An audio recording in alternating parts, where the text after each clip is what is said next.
I'd be there for you whenever you need me. But you've been holding back. Maybe you're just not ready. Baby, do you feel the same? Or do you feel the pressure? I promise I can take your pain and turn it into pleasure. As time goes by, my love grows stronger. Can you feel it the same way I do? As time goes by, I can't wait any longer. Just say that you'll be with me too. As time goes by, my love grows stronger. Can you feel it the same way I do? As time goes by, I can't wait any longer. Just say that you'll be with me too.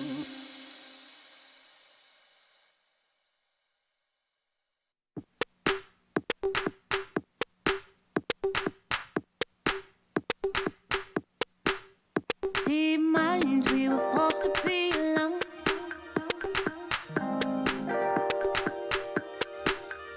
Unknowns and nowhere is the same. And even when it seems like there's no way out, we'll grow a little closer. Through water, we flow. All of us together, we're good, we flow. Nothing is the same, but I won't hold back. I won't hold back. I won't hold back. 'Cause we're better together. Better as one. Better together. Better as one. Better together. Better as one. Better together. Better as one.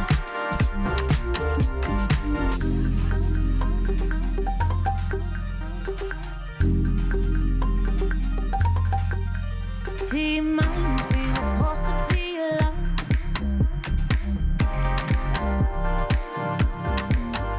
Unknowns and nowhere is the same.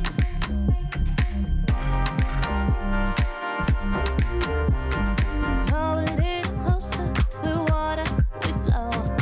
All of us together, we're good, we flow. Nothing is the same, but I won't hold back. I won't hold back. I won't hold back.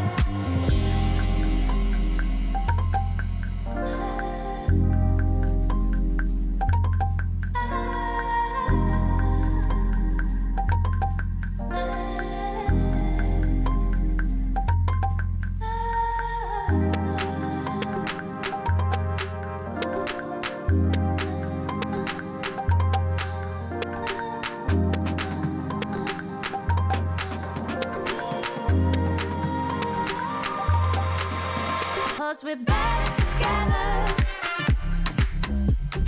Better as one. Better together. Better as one. Better together. Better as one. Better together. Better as one.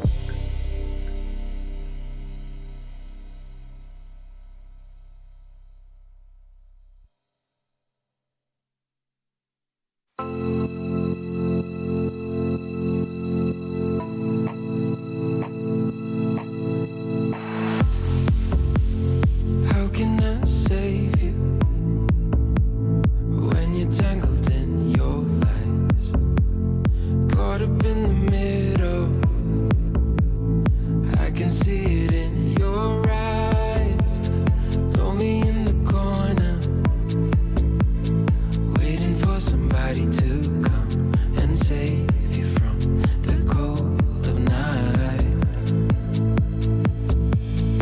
Easily, we've been falling in disbelief. I think I'm ready for another try, but this feels like the last time. So why did you say goodbye?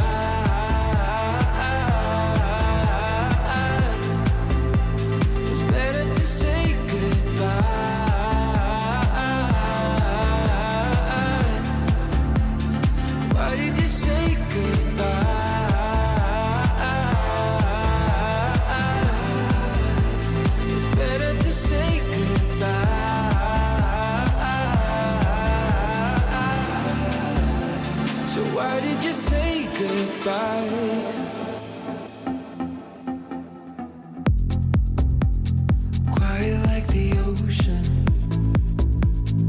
with the rumble running deep. This is how I see you, when you hide your feels from me. Why you heavy-hearted? Cut the silence, talk to me. Release your mind, get what you need. Easily, we've been falling in disbelief. I think I'm ready for another try, but this feels like the last time. So why did you say goodbye?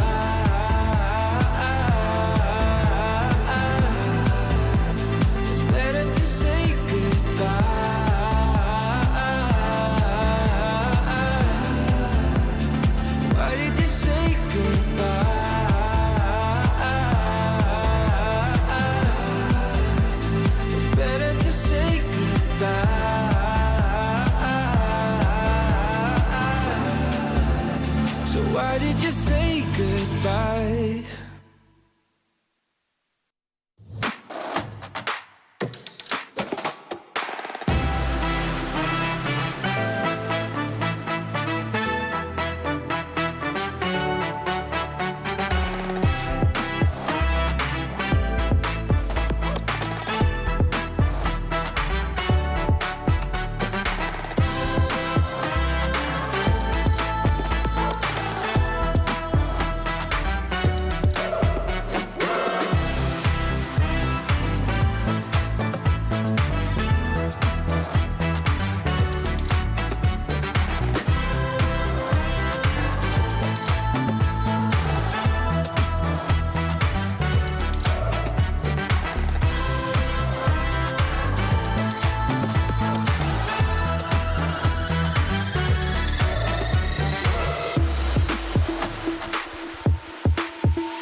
us now.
be there for you whenever you need me.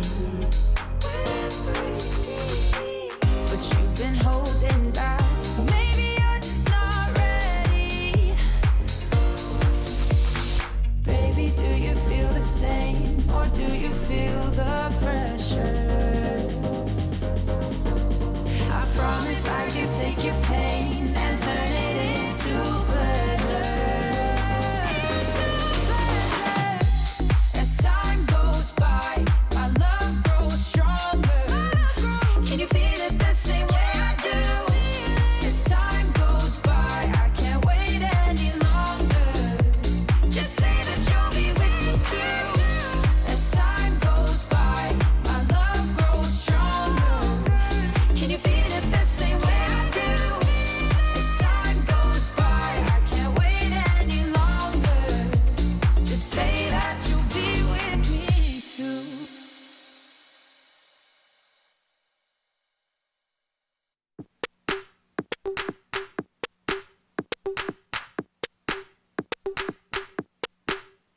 Deep minds, we were forced to be alone.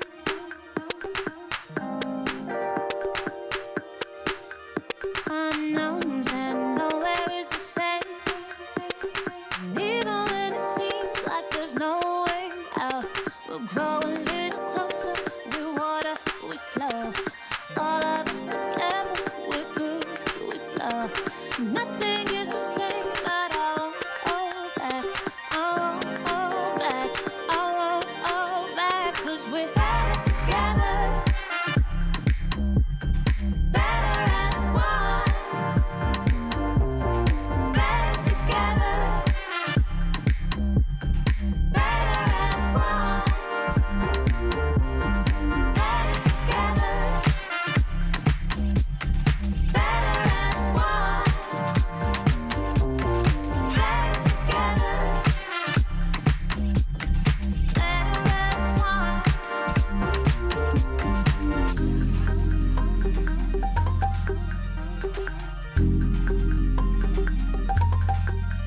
Deep minds, we were forced to be alone.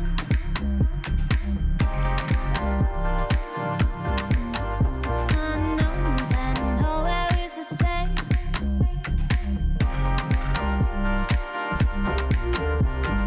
Grow a little closer, we water, we flow. All of us together, we're good, we flow. Nothing is the same, but I won't hold back. I won't hold back. I won't hold back.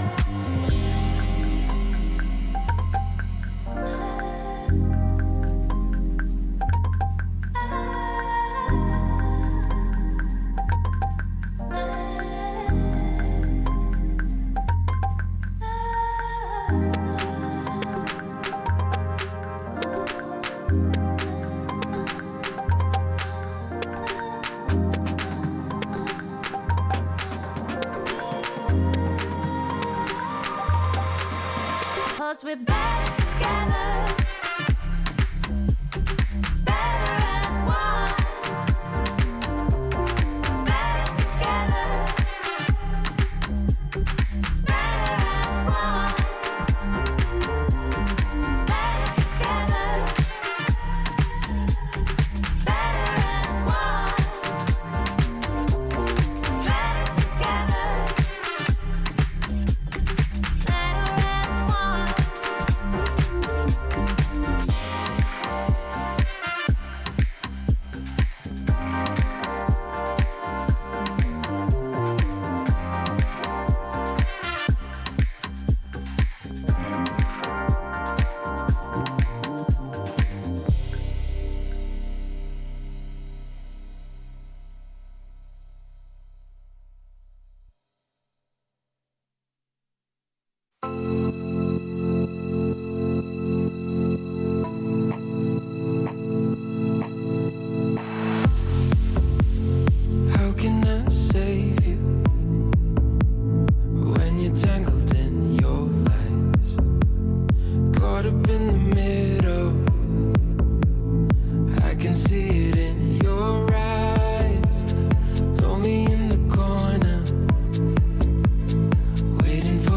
somebody to come and save you from the cold of night.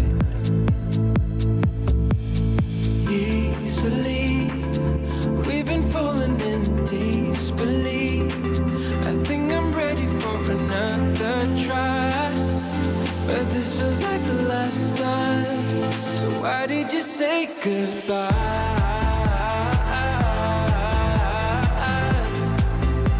It's better to say goodbye.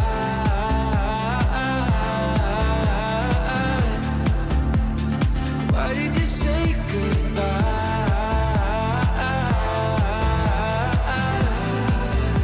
It's better to say goodbye.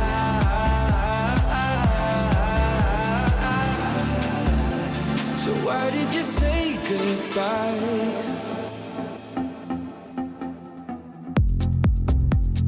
Quiet like the ocean, with the rumble running deep. This is how I see you, when you hide your feels from me. Why you heavy-hearted? Cut the silence, talk to me. Release your mind, get what you need. Easily, we've been falling in disbelief. I think I'm ready.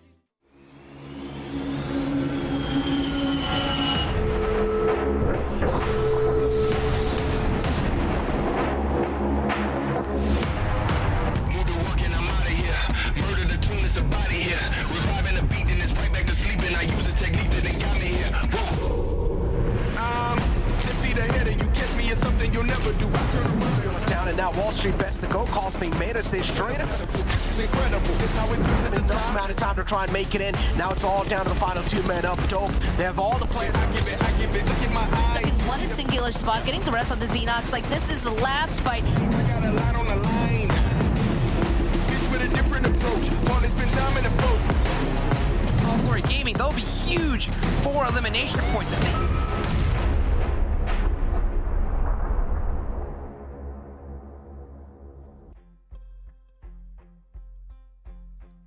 Hey, what's going on, everybody, and welcome here to day 4 here of phase 2 of the PUBG Mobile Pro League NA Fall Split. I'm your host, Hot Chooks. I hope you guys are ready for a great show that we have for you guys today. Of course, the show couldn't be done without our amazing partner, Monster Energy, our official energy drink partner. Unleash the beast, just like we and all these players are going to be able to do today. I hope you guys are keeping up with the show, doing everything like that. Make sure that you go ahead and follow that Twitter. You're subscribed to the YouTube channel, and anytime you're talking about us, make sure you use that hashtag PMPL.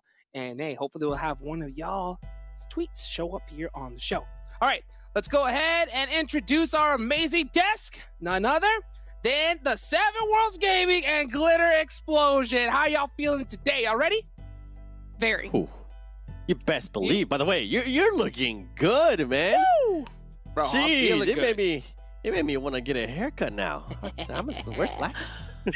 Hey, end of the week. I'm getting ready for this week break that we got coming up. But before we get into that, we got to get into some PUBG Mobile action. You know, so we got today and then tomorrow, and then phase 2 is done, Glitter. I'm ready. I'm ready because this is going to be a very important weekend where everybody ends up in this overall leaderboard and where they end up in the overall leaderboard will potentially change a lot of things heading into phase 3. Now, like you said, they will have a week to consider what they need to change, if anything, for the final phase. But I think we're going to get some really good games today. Oh, I'm hoping for it. And let's go ahead. Oh, well, actually, it looks like we're going to start this show off with an interview. It looks like we got the legend Polo here to talk to. So why don't we go ahead and get that started? Polo, what's up, bro? Yo, what's up, Hajux? Dude, long time no see, bro. How times have changed. How you feeling, man? For sure. Okay. You feeling all right? Feeling all right? Okay, all right. Well, I Yep. got some questions for you, dude. We're going to get into it here, all right? So the first question I'm going to give is from Glitter, and it says here is, have any teams presented a bigger problem for you this season than you would have initially thought? No, to be honest, we're just having a bad day, bad week that weekend. But I think we're all confident, but we're just making mistakes. Mistakes that you hate to see it. You hate to see it. Though. Okay, real quick for everybody out there who doesn't really know who you are or your team is. Why don't you go ahead and explain that a little bit? So we came from J7 picked me up from XSETs. He thought I was a good player, and Jay joined right after, and he thought he was good. IGL, and that's J7 just came. And that's from, all she wrote, baby. Yeah, basically. I don't know. It's all good. It's all good, dude. So back to back, dude. What made y'all decide to just name yourselves that, huh? What was like how'd that conversation go? Definitely the wins from both PMPL and NA. Yeah, Pretty that'll much. do it. That'll do it. So, Yeah. so I got a question from Seven here, and it's gonna be the big one, right? It says, so what have you all done different to prepare for phase 2? Phase 1, obviously, big struggle, bro. Right? We've been seeing that here. Is it something that you feel that y'all's play style is different? Is the energy different, or what do you feel is like really that big struggle here? I want to say PMWI, maybe the phones. I think the phones probably messed us up.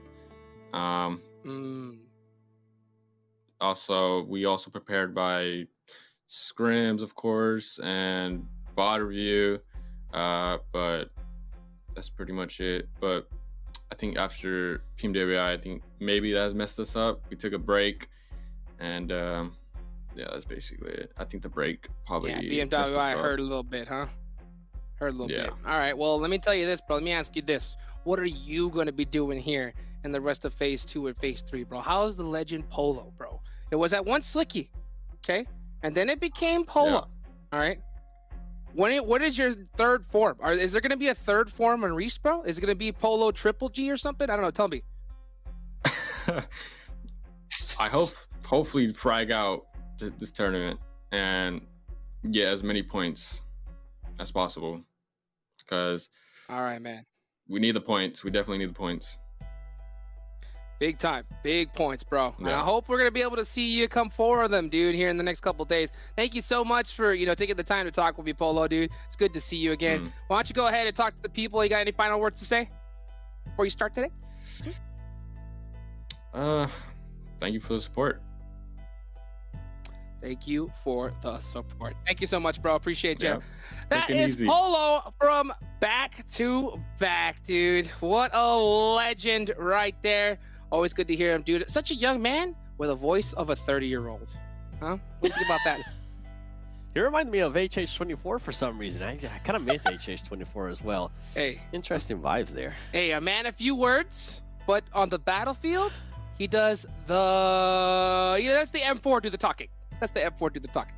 Well, let's see if he's going to be able to get that M4 do the talking here today, because they are quite behind us. We take a look at the overall leaderboards here for phase number 2. Right now, Nova Esports all the way up top, 183 total points. Back to Back did have a better day yesterday, so they're in 5th place.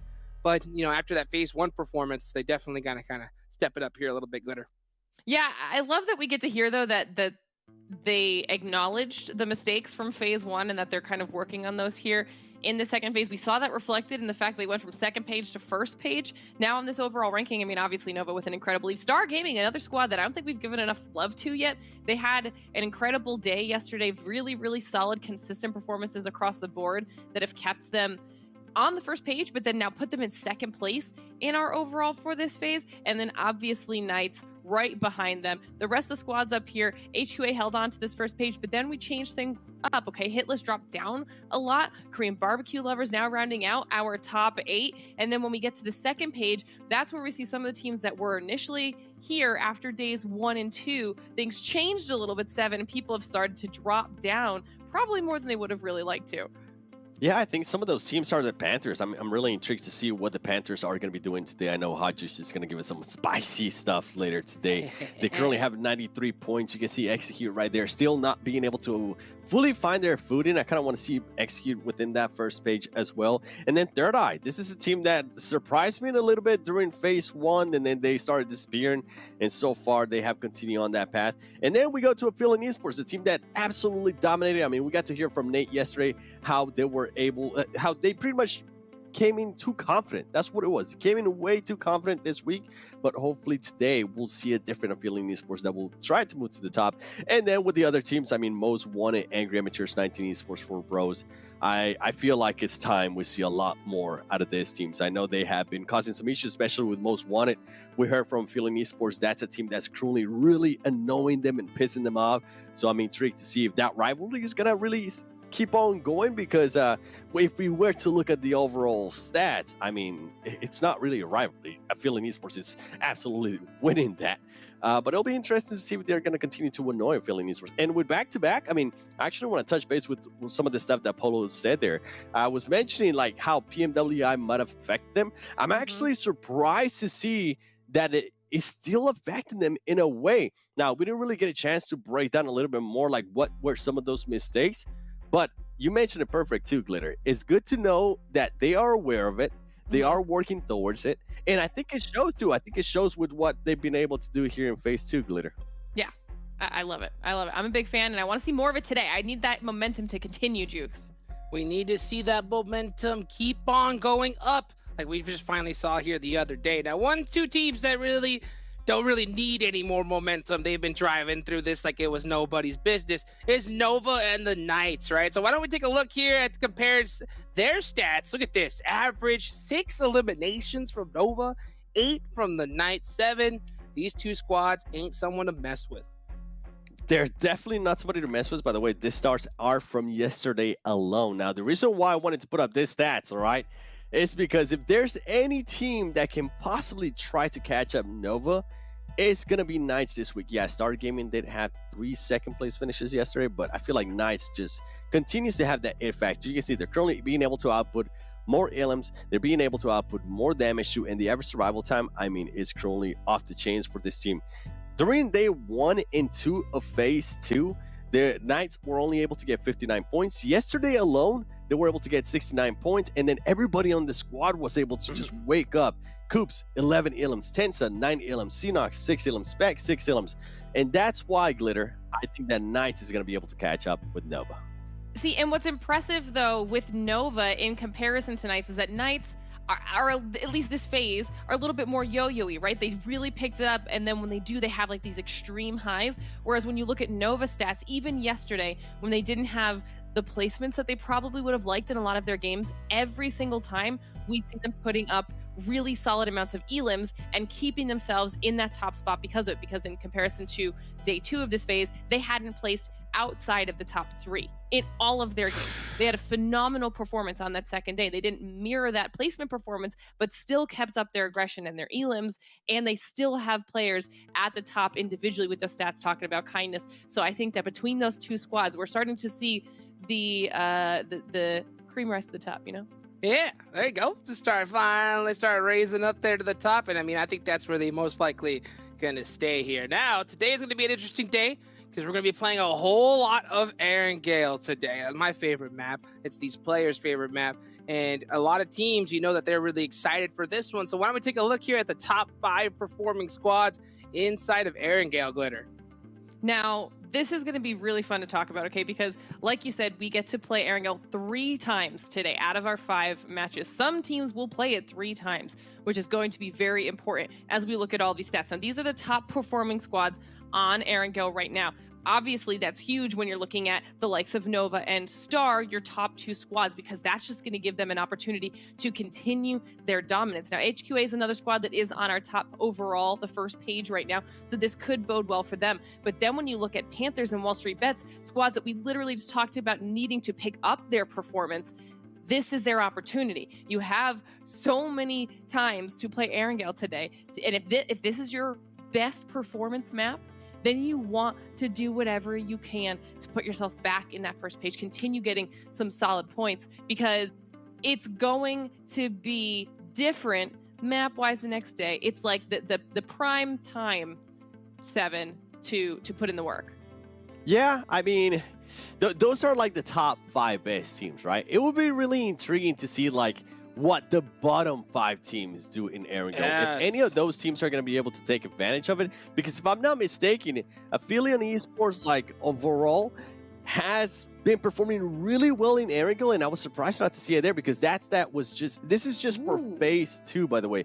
But you can see, I mean, even with this, APHELION Esports is still putting up a great amount of damage, a great amount of eliminations. I mean, they're currently pretty much doubling everybody else here on this list. So if there was ever a chance for APHELION Esports to just showcase what they showed us on that phase 1, it would be today. I think they are going to get the chance to play all of the 3 Erangels, and it's going to be massive. And then it comes down to, is Most Wanted? I have to mention it again after Nate said it. Is Most Wanted going to be bugging them in a way that it just hinders their performance? And what is Angry Amateurs and 4Bros going to be doing? Because at some point, these squads have to wake up, right? This squad's also going to be able to put up a performance and showcase they're here for a reason. If not, I mean, they're just going to start becoming like my boy Hot Jukes likes to say, free eliminations, and you just don't want to become that, Hot Jukes. You don't want to be free points. Yeah, when you're at the bottom of the leaderboard for so long, that's what your name changes to. And you know what? I'm gonna say it. APHELION Esports, right? Talked to a homie yesterday when he said that they were free points to them. Okay, he said they've been fighting them all scrim long. He said Most Wanted has been easy clap. But are they gonna? Did they hear that? You know, are they gonna come after them here today? That is something I want to keep a close eye on right there. Those ojos. We're gonna keep an eye on that. All right, let's take a look here at the top players here that played yesterday, so we can remind everybody just how well some of these players did. And man, did we have some really big performers. Hayuya came in pretty big. Look at that kindness with 31 eliminations. Glitter, I know you like to see that. See, and this is what I'm talking about. Okay, and I mean, to be fair, then you get Coops up here from the Knights as well. Even when we were talking about this before the show started, though, I am super hyped to see how Yuya up here from Star. Like we said yesterday, Star had a very, very strong performance, but the numbers coming out of all 3 of these individual players, I mean, 31 elims on kindness with the 5.5k damage. I mean, that is just an insane performance there coming out of kindness, and then almost matched by Hayuya and Coops. I mean, these 3 individual players have been just crushing it so far in this phase, and that's why, you know, we are comparing the likes of Nova and Knights, and that's why Star went all the way up to 2nd place after their performance yesterday. It's going to be interesting to see if they can continue their domination, 7, because right now they look very unstoppable, all 3 of these players. Yeah, they definitely all 3 look that way, and I kind of wanted to focus, you were doing it perfect there, I kind of want to focus a little bit more on Hayuya, because 29 ilms, like, that's really impressive, and this team is one of those teams that has kind of come out of nowhere, right? So far, yesterday, they didn't finish anywhere on their 4 games that they played outside of the top 4. It was 4th place finish, and then after that, it was literally 2nd place finishes, and what was more impressive than just those 2nd place finishes, it was the amount of eliminations that they got. They never went below 7 eliminations. They went, I think, 8, 7, 7, 7, which is just, it's impressive to see. Now, the big question becomes, right, are we going to be seeing the same performance out of Hayuya today? And also Brian, because that was a player that definitely showed up yesterday. Oh, yes, he did. I mean, especially with those nade plays. We saw a whole bunch of stick nade plays yesterday. I'm looking to see if we're going to see some of that same action here today. We are playing a lot of Erangel, so I think we're going to see a lot more tactical play, because this is going to be that big one on who's going to be able to get those big bonus points here at the end of this phase. Now, remember, everybody, I got to remind y'all one more time, every time you're going and talking about us, using that Twitter, using that hashtag PMPLNA, one of y'all will be having y'all's tweet showed up here on the show. So hopefully we'll be looking forward to that. So make sure you use it. Don't forget Twitter or Instagram. So, hey, gotta keep the chatter up, Seven. Gotta keep the chatter up. Yeah, you take a picture. Show us how you're truly watching us, whether, you know, it's from the couch, at work, hopefully not driving. Just make sure you use hashtag PMPLNA. That's correct. That is correct. Well, these players I know are going to be getting locked up, loaded, and driving on the way to their battlefield here. Glitter, do you have any squad that you want to throw your little blessing on here at the start? I feel like I might be all out of mojo after yesterday. I don't know that I could That was a top point. it. That was a point. I think you were like 5 for 5 yesterday. That was a little crazy. Although, just generally, I think I would like to give my blessing today, if it still exists at all, to Korean barbecue lovers. I want to see them pop off today. Okay. All right. Okay. 7. What about you? I'm actually genuinely surprised about that one. I would like to see Star Gaming to continue to perform the way they Okay. were able to perform yesterday. I'm really impressed by that squad, and I love when we do this PMPLs. A new squad, yeah, they have some veteran players, right? But in a way, a new name for a squad, for them to just show up and surprise us. Like, I love seeing that. And hey, I was talking about how Knights could be the only squad to maybe be able to catch up Nova, but if Star can maybe push for that too, I'm not gonna say no. Yeah, I agree. All right. And for me, I'm going to throw my blessing onto the Panthers today. All right. I'm interested to Why see is how that? well, guess what? A little birdie may have just told me that my boy Steve-O is going to be IGLing today. All right. They picked him up as the backup IGL. All right. He's been sitting on the bench. He hasn't played in a minute, but I hear he's going to be stepping up today and putting on that IGL hat. So I'm really interested to see how the Panthers perform here today. It's going to be interesting to see. All right. So much. Thank you so much, Seven. Thank you, Glitter. Let's get match number 1 started. Let's take it on over to Zute and Spad Cargo. Let's go. Thank you, Hot Jukes. And I might just have to agree with Hot Jukes. I want to see the Panthers start doing well today because last week we saw the Panthers. They were a very impressive team, very aggro, coming in from the edge, taking fights to numerous teams. But I feel like this week they kind of lost that charm, that magic. So for me, for this first game at least, I want to see the Panthers do well. What about you, Span? Okay, for me, I'm actually quite interested in seeing how Ace of Spades is going to do on this one. Because Ace of Spades, I mean, we've been watching them just slowly increase in performance. I want to see them continue that. And this is the first game of today. So I'm going to choose them out, see if it's going to start off with a bang for them. You're absolutely right. Ace of Spades has been really impressing me. Like yesterday, it seemed like they have all the fundamentals down right. Like their positioning, the way they cover each other, the way they engage, rotate, hold splits, everything. And also we saw them go super aggressive against the Knights and completely demolish the Knights by surprise. The Knights weren't ready for it at all. So if we can see that Ace of Spades today here too. I mean, there's so many teams that have that are just like starting to come up and play extremely well. Star Gaming, another one. Nova this week, just like showing us a whole different side of Nova that we've never seen the past like two plus years of them playing in NA. I feel like this being kind of the middle point of PMPL NA, this is a perfect time for all these teams to really start gearing up and showing us their full potential. 100% agree. I even believe that on the desk, I mean, they were talking about that, right? It's all like, if you don't go on ahead and do well now this weekend, like this is where it's going to go hard, then there's no other time to do so. So today's games, tomorrow's games, really excited. And it looks like we're starting off with this is these zones. I actually know some other casters that have like a name for it, but basically it's because this zone is horrible and that you don't know, is it going to stay to the north, is it going to stay to the south? It's going to be pretty frustrating, and I'm really interested to see if it's going to go to that bridge.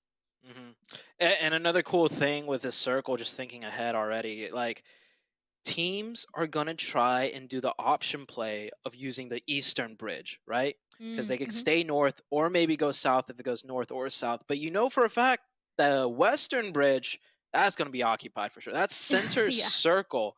So I think we'll have a couple of teams thinking just the same thing. Like we'll use the eastern bridge, it's on the edge of zone, or maybe even when the eastern side is covered in blue, they'll use that eastern bridge if it does go to military zone, and multiple teams are going to think that way, and we might see bridge camps coming out from inside the blue zone for like maybe 2 circles almost. I feel like for right now, maybe the bridge will be ignored a little bit, but I don't know, like, is that a Panthers kind of thing? Like, they're on Military Island right now. Are they going to go for the bridge? Like, will Nova? I mean, Nova, the last couple of days, they've been doing some pretty riskier, more aggressive plays. Like, what if they decide to camp the northern side of the bridge? So I'm kind of, as of right now, I feel like there isn't a set team that I say, like, oh yeah, this one's definitely going to the bridge. I feel like there's a couple of options. I'm so glad the zone is the way it is, because today we have 3 Erangel matches, right?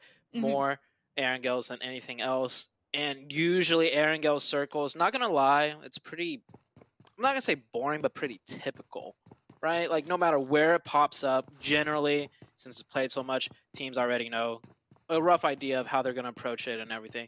But today, in the very first one, huge curveball to begin with. This is a bigger curveball, in my opinion, than just a straight up military island, right? Because you don't know if it's going to go military island That's or not. true. And the second circle might be the same story. It might shift in a way where it's still 50-50. So we'll see as the match continues. But I'm sure most of these teams here, they've already had some sort of plan in motion and set in place for a potential 50-50 question mark. But we haven't seen yet. And they haven't seen what other teams are going to do in a similar situation. So that could lead to some altercations.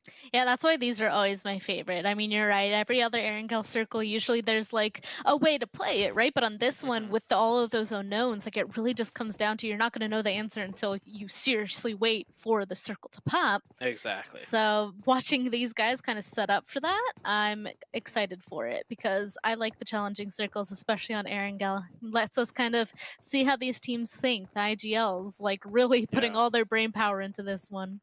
And right now, though, yeah, you're right. We haven't seen anybody really move just yet. That's because I feel like the looting phase is just ending here at 4.5 minutes into the game so far. It's usually around now where we see those guys start making their rotations. Yeah, there you go. We can even see Dope getting inside some of their vehicles and starting to make a little bit of a move. Oh, unless you run to a fence there. But everybody, so many teams have to move because you already mentioned it. The plane path, everybody landed on the east. Now they got to go far, far west. Yeah, you were talking about setting up. I'm seeing one team that's already kind of set up. Forbros playing, I don't know if I should call it a 2-2 split. Maybe they're just slow on deciding on where to position themselves. But there's 2 in Ferry Pier and 2 on the military base island. And the 2 on the military base island aren't together. They're just each camping a compound section. One right next to the bridge and one further in on military island. Like, if this was like another team that was really high performing, I'd be more confident in saying they're playing a split. Like this is their plan, right? But Forbros has been struggling so much that I question their positioning. Like 2 in Ferry Pier and 2 in military base. It's like they just seem like disjointed, not so much set up, so to say. Yeah, I was keeping an eye on that too, actually, and it really seems like they were going for a hold on the bridge, like 2 north, 2 south, but now they're very spread. I like wonder if they got to the point like, I don't really have all the loot I want. Let's just go on ahead, drive over to Ferry Pier. Maybe we can go back later. That's, I mean, that's ringing alarm bells in my mind. But the flip side, maybe they're thinking that if they go and get really solid spots on each side, waiting for the next split, maybe they'll be good. I don't know. I'm a bit curious to see where it's going to end up. Looks like some people are in vehicles already. So curious to see how that's going to end up. We also got our first blood, if I'm not mistaken. A member of 19 Esports was in fact taken down by the HITLIST. Bringing that up because they're just to the northern side of whatever is happening right here in this field between Dope and oh man, what was that other team? Dope here and the Chosen are kind of circling each other. Yeah. Meanwhile, on the eastern side of things, we see Most Wanted go for the eastern bridge control. They are doing some sort of split, like a 3-1 split. 3 on the northern side, Sleepless on the south side. THIRDEYE and the Panthers looting military base area to begin with, and they're still staying there. But we already see right here where Nova is. This place is getting very, very compacted. Forbros did end up moving to their players from the military base up to the northern side, so they're all on the same side. But we have Nova, Dope, Forbros, the Chosen, Knights, and I believe that is HQA, all very close to this proximity. Ooh, that's going to start creating a little bit of an interesting dynamic, we'll just say. Everybody's slowly piling into the spaces that they think is going to be worth it, basically. Like, everybody knows that there's only going to be a couple spaces. The majority definitely hoping for the northern side on this. I do think that's the smarter of the 2 choices. Like, if you have to choose to the northern side of the land or the southern side, because if it does go to the south, you know the majority of people are going to start sending it over. So then maybe it'll just be a little bit easier to get back, to like get down to the southern side. But if you start on the south and it goes north, like you're stuck there. You know that there's no way you're going to get back to the mainland. Joey's stopping real quick to scout that out. It's always hard to scout in these TPP engagements. Alucard could just be hiding beneath the ridgeline. And they're actually only having 1 player in the northern side. So they shifted their kind of setup to 3 players on the south. Very curious to see because You know, you'd think they'd be pushed from the north more heavily than from the south, but we'll see how this Mhm. plays out. Alucard did manage to pull off a 1v3 on these ridge lines just last week, so maybe he's feeling really confident in himself, just holding this down on his own. I think KBL might have spotted a car or something in the distance because now they're definitely looking a bit more skitterish on taking control of that bridge. Second zone about to pop out, and no one's controlling the western bridge, by the way. Mm-mm. That compound that's so strong, so instrumental in controlling that bridge, no teams are at. I feel like almost everyone just assumed another team would already be there and controlling it. So it's actually left wide in the open. Here comes a ship, and okay, Nice. could have been way worse, right? We could have Yeah. kept that 50-50 question mark, but I'm not going to say it's 100% on the main island just yet. I've seen some weird circle shifts, but for now, I'd say majority or all the players are going to have to assume it is going to go on the main island. And I've seen the Panthers play this zone very interestingly. They actually stay on military base, and they will boat over or swim over to the ferry pier side. I mean, that's not a bad idea if you know that there's already so many people to the northern side. Everything's probably already taken. I mean, I would definitely assume that that bridge is taken, just like you already said. Like, everybody must be assuming it's taken. That's why it's currently empty. So if they know that that's the case, they are going to wait like a while longer for everybody else on the northern side to take fights with each other, and then they can kind of come in while people are already like a little bit squishier and take those easier fights. It does look like, unfortunately for Illusion, he's kind of being caught out. Tried finding cover, but no match for some nades there. So it looks like Fans, Pig, they're going to be able to get another knock for themselves. I think the Chosen, that's going to be their their first elimination too. So only a couple people have been lost so far in this, and Dope is actually taking this fight. Okay, both these guys want this compound. This arguably is one of the strongest compounds in this circle, and it looks like they're not holding anything back for this one. Flash, he could get a huge nade here, especially as all three members of HQA starting to make their push on up. Faker almost went down on that one, but it doesn't matter.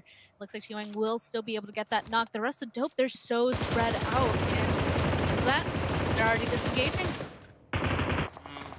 HQA taking that spot by storm. HQA having a great week as well, continuing their aggressiveness, playstyle, and dominating the center of the circle.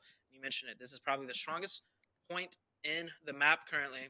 Not just it being in the center of the circle, but this compound in of itself. So much sightlines, so much control, so much option plays in subsequent circles that, like, even if this wasn't center circle, many teams would like to prioritize this area. And unfortunately, Dope now with just two people left, they're going to go on ahead and have to find the next best option. I mean, the compound that they took over there isn't a bad one either, especially using that warehouse or some of those other buildings. Usually that place isn't crashed as hard. Oh, well, it doesn't matter. Looks like we got an APHELION in Star Gaming fight. Clown was actually knocked by a drive-by there. Seems like Star Gaming, just on their rotation, got caught out by APHELION. I wonder if they were hoping to kind of stop their vehicles and rip out some people from their vehicles, but it didn't work. All of Star Gaming, it seems like they're getting away with this. Here we go, another team actually. Just one member of Most Wanted so far. Definitely the scout of the team, the furthest forward. I wonder if he's going to tell the other teammates to go even further north, but the rest is successful, and then they're going to keep moving. APHELION, this is a team that we keep watching their performance. They really wanted those eliminations, but Star Gaming, they've been stepping it up, and luckily they didn't lose out on this one. Yeah, it's so unfortunate for Clown. I feel like it's always Clown getting the, not the better end of the stick. He gets run over, and Star Gaming doesn't even stop to do the fight. They're just rotating, and Clown gets run over in the process, man. Clown cannot catch a break. Hopefully, he'll start picking things up, because we saw last week, when APHELION was really popping off, Clown did manage to pick it up and do some clutch plays towards the end. And with this next circle shift, I was saying, like, it's not 100% on the main island. We've seen some weird shifts. Now, Military Island still in play. Will it shift back towards like Military Island on the next circle though, and keep a lot of the water in play? That's very unlikely, but still, this circle definitely gonna cause for some interesting engagements. And KBL pulling up to the bridge and just like, wait a second, this area is still open? This area is still open? Are you kidding me? KBL, hopefully they'll pop off this game. Glitter Damas did bless KBL, and we're seeing it in action here. Like I already said yesterday, What I don't like working with glitter. She's a little spooky with her predicaments and everything. And if it happens again this game, I don't know. I don't know what I'm saying.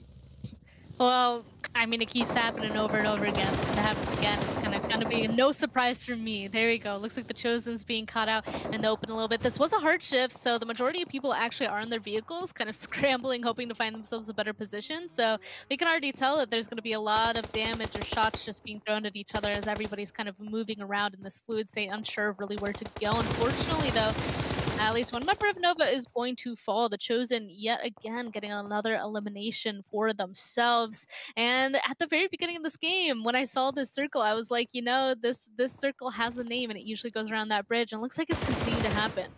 So I really want to see what's going to come of it.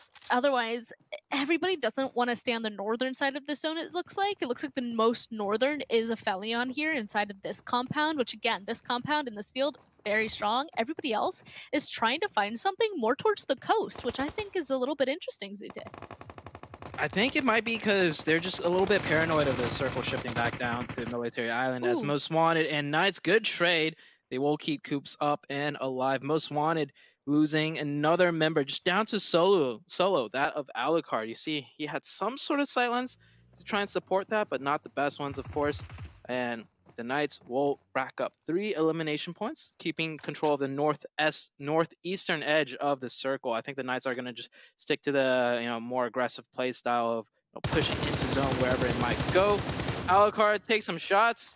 Oh, I thought he was going to have that one, but only managing to connect 1 bullet there. Yep, takes him down to half, and Coops is going to lay down once again. Does he think it's the Nova team out in the field? Probably not. Looking over there to scout on out what's their next rotation, because Xenox is already on his way inside that field. They clearly want to figure out another place to stay. There we go. You can see it on this overall.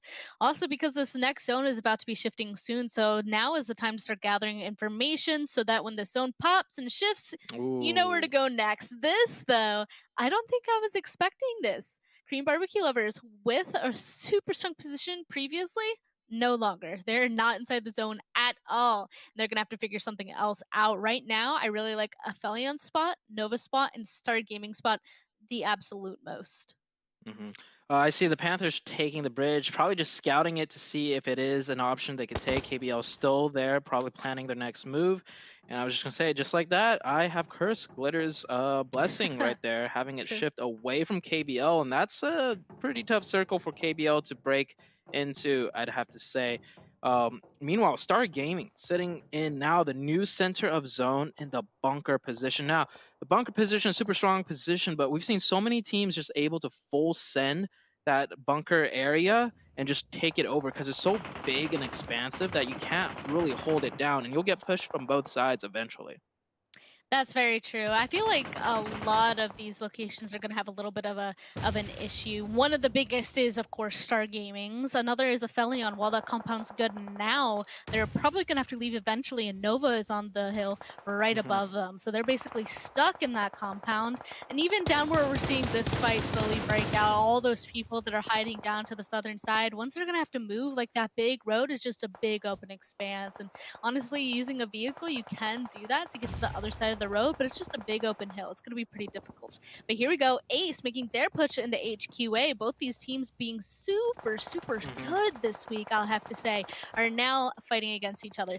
First knock is definitely on the side of Ace of Spades. They got that for them, but they're taking a lot of pressure from shots, as we can see a lot of smokes being thrown down and kind of just laying prone for now. The rest of HQA definitely have a better vantage point from these buildings up to the north. Yeah, look at the way Ace of Spades is positioned during that push. It was a 1-3 push. Now it's become a 2-2. They had 2 players in the back supporting the sightlines. So it's just, every time we see Ace of Spades in action, I love the way they're positioned during any engagement or rotation. It's just like such good fundamentals being shown by Ace of Spades. Now that they're pushing up, they take a little bit more fire, but they're going to control that area. They should be completely fine. The Knights and the kill feed did manage to lose 1 player, another player knocked, and the Panthers still on the bridge. For everyone's information, KBL slowly making it into zone now. Angry Amateurs, they're going to go ahead and take the northern edge of the zone, which not much hard cover, but with some smokes and shacks and with them being so far distanced from everyone else, they should be okay for now, and they should be able to keep some of their vehicles up and alive.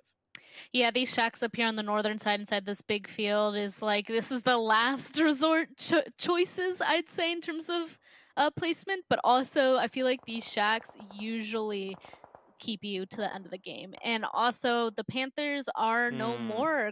KBL, they kind of stayed on the bridge long enough that the Panthers tried swimming for it inside the blue zone, and they didn't time that entirely the best. Unfortunately, they're taken out. And meanwhile, the other team that was down there with one, THIRDEYE, they're on here. You can see them all the way down to the southern side, about to get in a fight of their own, but they actually made it. They started swimming a little bit earlier. Yeah, I'm surprised the Panthers didn't do what THIRDEYE was doing. Usually it's the Panthers that take the swim route, if I'm not mistaken, that is. Anyways, KBL on the northeastern side getting into a fight with Nova now. It looks like Nova will get the better end of this, as KBL 2 players in horrible positions, and Koi, even from the blue zone, getting a nice little cheeky angle.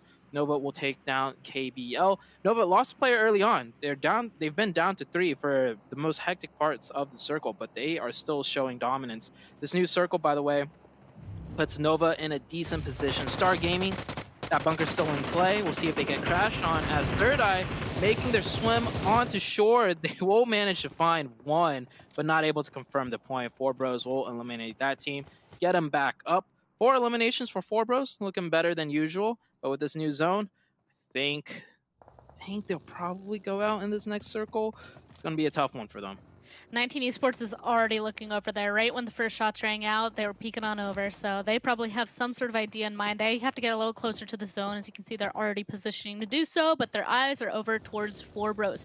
We can also see that fight between HQA and Ace has finally ended. Ace, being the champions of that one, still alive towards the edge of that zone. They knew they had to clean it up quickly because they were arguably the furthest team of this zone. I think the hit list being the next ones. 4Bros, though, they're going aggressive on this. They're just deciding to drive right on up to the Chosen, but just so many needs. They didn't even crash into the building.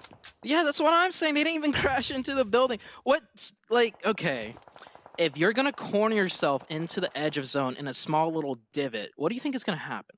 The team that's right next to you in a strong compound is going to pound you with nades, and you have literally no fighting chance. This 4Bros team, just all the fundamentals, like the decision making, just not there whatsoever.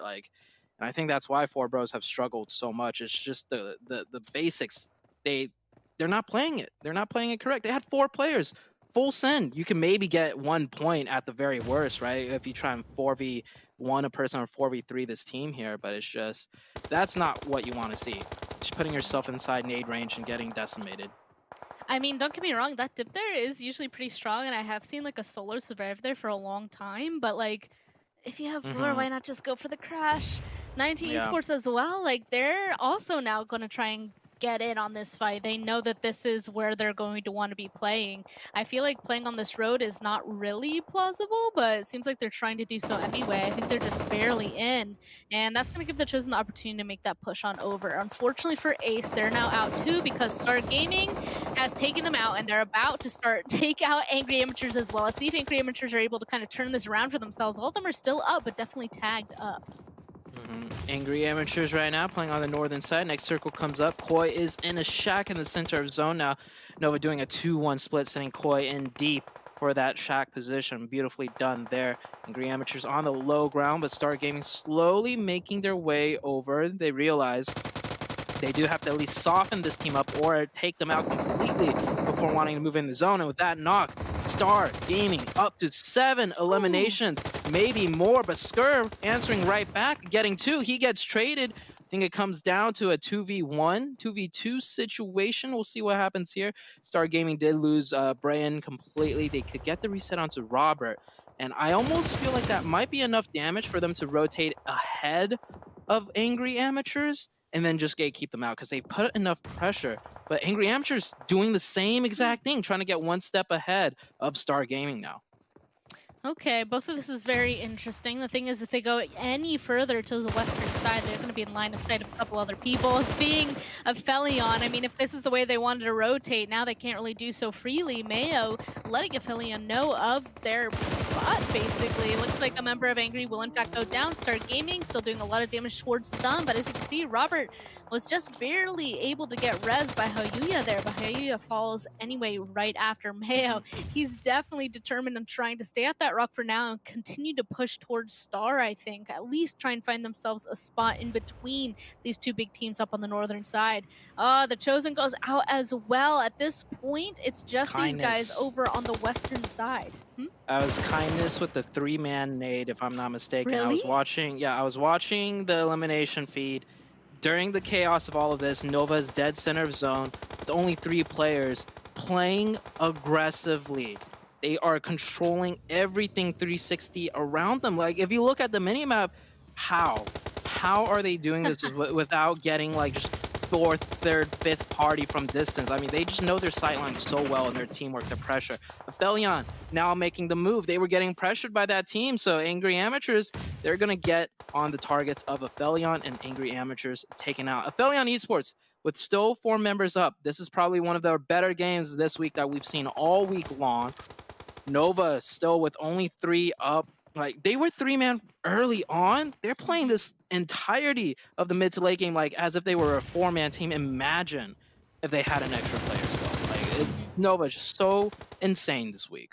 I will say, I feel like APHELION and Nova would have gotten in a fight already if Angry Amateurs didn't exist. Like, right when Angry Amateurs took some shots towards APHELION, that's when they focused more towards the west. I think they realized, like, hey, we can't take this fight until we get rid of all these guys up here on the northern side with us. So I think that got kind of pulled away the attention, and it's definitely benefiting Nova for right now, and Ace, I guess you could say, because they're also getting these eliminations. But the zone closes again, and it's like smack in the middle of Nova Esports. That means they're in the center of these other big teams. APHELION with all 4 up, Star Gaming with 3 up, and of course there's still a solo for the hit list that can still do a good amount of damage.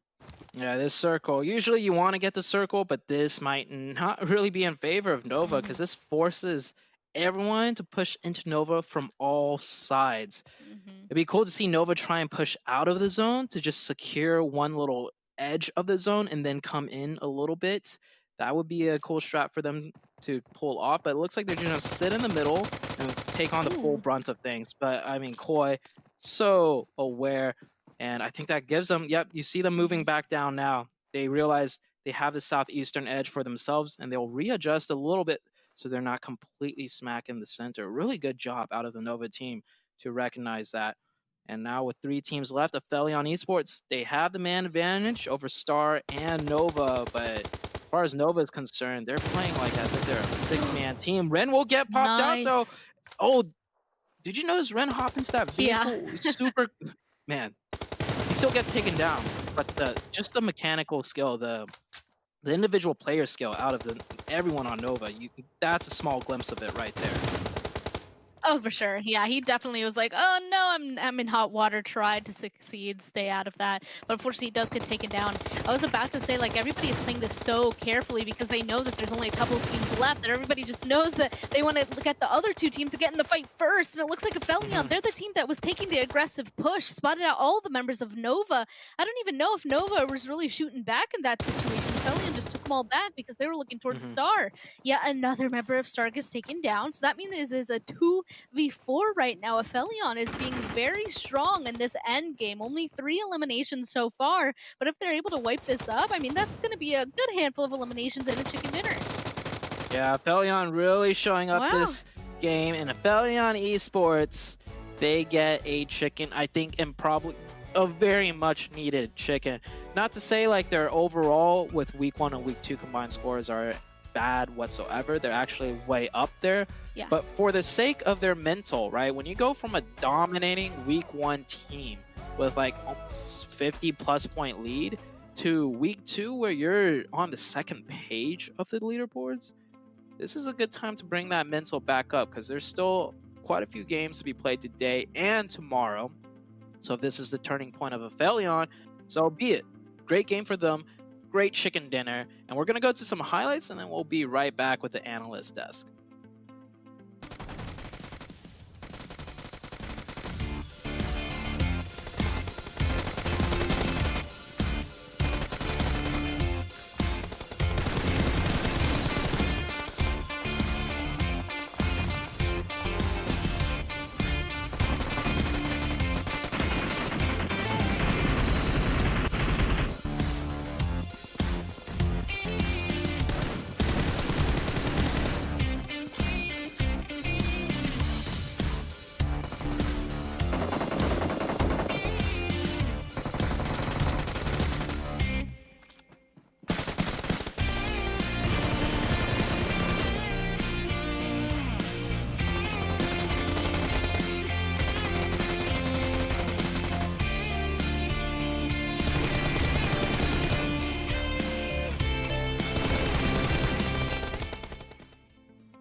And we're back. APHELION Esports is back to pulling up that nice chicken dinner. That's what we were waiting to see, and we got it right here, right now. Everybody that's out there watching like this, do me a favor. Get your phone. Put it up to about this angle, maybe this one, right? Depending on how you're feeling. Take a picture of yourself, post it on Instagram, post it on Twitter, and make sure you use that hashtag PMPLNA. I want to see how you guys are watching the show. How you watching on the big screen? We should give them a watching on your post. phone? Huh? Yeah, let's do a pose. What do you think? That one? Huh? How about that's a pose. Yeah, or the Shifen. Shiwang. Yeah, the Shiwang? Yeah. Huh? How about that? That's actually one of my favorites, I'm not gonna lie. The little finger hearts, right? One of those poses. Do one of those poses, best poses, get something. Hopefully we get to see you here on the show. All right, let's take a look at the match ranking and see. Oh, not this one again. Good. Not Yeah, this again. No. Yeah. How does it work? I don't understand. Here we go. Let's take a look here at the match rankings. The finger hearts is now in full effect. Let's take a look. Star Gaming. Wow. Okay. What is this, like 4 second places in a row? But they ended up finally getting first as far with the most points here in this one, Glitter. This is a wild performance out of Stargaming. I mean, Seven, you mentioned at the very beginning of the show, they've had nothing but second place finishes, and they continue that reign with this first match of the day. 21 points. They did more in their points because of their insane elims than APHELION, who actually took home the chicken dinner. To be fair, though, this is massive for APHELION. They were in 16th on the overall for this phase so far, getting the chicken dinner out of the gate today. We even got to talk to Nate yesterday, and he was saying they were ready to continue stepping it up and kind of bring it back from the rough start they had this phase. That's exactly what they're doing. And then Nova, consistency across the board, 9 elims, 10 placement points. I mean, the top 3 alone, wildly impressive. But this is where things get a little bit different here, Seven. Then you've got the hit list, 4 bros, angry amateurs, the chosen, ace of spades. I'm sorry, is this the day that everyone down at the bottom decided to finally step up? What's going on? Hear me out. I'm just happy to see the hit list there, okay? They absolutely threw yesterday with their performance, so I'm happy to see them on that first page, on the first game, too. And you were mentioning, too, 4 bros. We saw some interesting names there. A team that we're kind of hyping up, hoping that they will be able to start in a big way here. Knights not able to do that, but I mean, 5 points for them. I guess I'll give it to you if you're going to try to continue to be in the top 3 there. Korean barbecue lovers, you know what? You said it yourself. You were hoping that they would do good. Just the mojo's not there right now for Korean barbecue lovers. Maybe in the next couple games, I think they can maybe bring it back. And then the Panthers all the way at the bottom with 0 points. Hopefully, I mean, it's kind of hard to expect a brand new IGL to come in when you have your original IGL sitting out. I think if we're being honest about it, I would maybe give them like 2 more games for that to start. 100%. Sure, we'll give them first game. Warm up, get out, get that synergy, get that rust loosened up. Hopefully we'll see them charge along. Most wanted, though, getting the goose egg as well. You know, APHELION, happy about that. All right, let's get on over to see the top damage and see where everybody else landed up here. Star Gaming, man, this squad has been coming in pretty hard here, Seven. Yeah, 1,800 damage, 9 elims. I mean, don't worry. You know what? We'll get a chance to talk about them a lot more in a little bit. The Chosen, this is a squad, actually, I'm really surprised to see here. 7 eliminations, 1,400 damage. And then we go to the conversion rate that, I mean, is absolutely beautiful from Nova Esports. 9 elims with just 1,300 damage. That's actually super, super aggressive. Angry Amateurs, this was one of the teams that we're kind of calling out towards the bottom. Maybe they can continue on putting up at least some more eliminations. And then we keep going down the list. I mean, APHELION Esports coming out with a win, being able to get those 5 elims, less than 1,000 damage. I'll take it. Like the whole game for APHELION Esports, they were playing super, super passive. And to me, it seemed like they were playing for the win. So honestly, Hot Jukes, I'll take it. I'll take that strategy. Yeah, I'll take it as well. I think it's a good one to be able to do, and I think we're seeing it executed to perfection here at the start. Now, you said we're going to talk about them, so I think it's time we do talk about it. Let's talk about Star Gaming, all right? Star Gaming having a great performance here at the start and a great one towards the end of yesterday. Look at this line grab. Yes. Looking like a straight tabletop, Glitter. I love this. Okay, so first of all, this is their team stats, and the most recent 21, that's the last match. So technically, they've gone up every single time or kept it dead even, which you could not ask for any better a situation if you are a team in PMPL. I mean, their performance has been so solid. We ask time and time again for teams to show us some consistency, to show us that the map doesn't matter, the group doesn't matter, the day doesn't matter. And that's what Star Gaming has been doing, 7, and that's the whole squad. There's even more consistency when you break it down. I was gonna say at some point, like last week, I would have told you if anybody can put those kind of numbers consistently, I would have said you're lying to me. I'm just so impressed. I mean, this is one of the main reasons. Hayuya, we got a chance to see him earlier in the top players from yesterday. He's currently performing so well, 412 damage, 2.3 average elims, average 2 knocks as well. But then if you go to everybody else, like they're being able to put up a good amount of numbers. Sorry, Netswick, except for you. I mean, I feel like under 100 damage, I gotta give you some, like, come on, man, you can do so much better for your team. But Brian being able to put out 244, Robert GG being able to put out 255 damage with 1 apiece. I mean, overall, I feel like it's not just the elims, it's also the placement they've been getting and how consistent they've been at it too. Like, it's really impressive. It's the 9K in the end of his name. Once he gets the 9K out the rest of his name, then he'll finally start to be able to perform good. Okay. Well, let's get this next match going up on the roll. Let's take it on over to Zute and Sven Cargo. Thank you, Hot Jukes. I see what you did there, talking about the 9K. A little bit of a inside joke for the viewers out there that knows Hot Jukes pretty well. Yeah, that's a funny one, Hot Jukes. Anyways, we're going into match number 2. I'll tell you off air, Span, what that's about. But match number 2, Miramar Star Gaming, continuing to be one of the most consistent teams there's been right now for the split of PMPL. It's just like, I wouldn't say they are popping off, but nothing like crazy pop off, but it is quite crazy looking at those stats, right? 21, 20, 29, like in their past 5 games alone. That is insane to think about. Yeah, I was even looking at it in more detail myself during that break right there. Like, it's been crazy. And now they're not even in this game, though. So we're going to have to watch a game without Start Gaming, the HITLIST, KBL, and the Panthers, actually. So there's a couple teams in there that I really want to see how they're performing today. But unfortunately, not in this match. We're going to have to see them later on. And, oh man, those who are playing this game were definitely not happy to see this plane path once they loaded in. Like, this is very far to the south.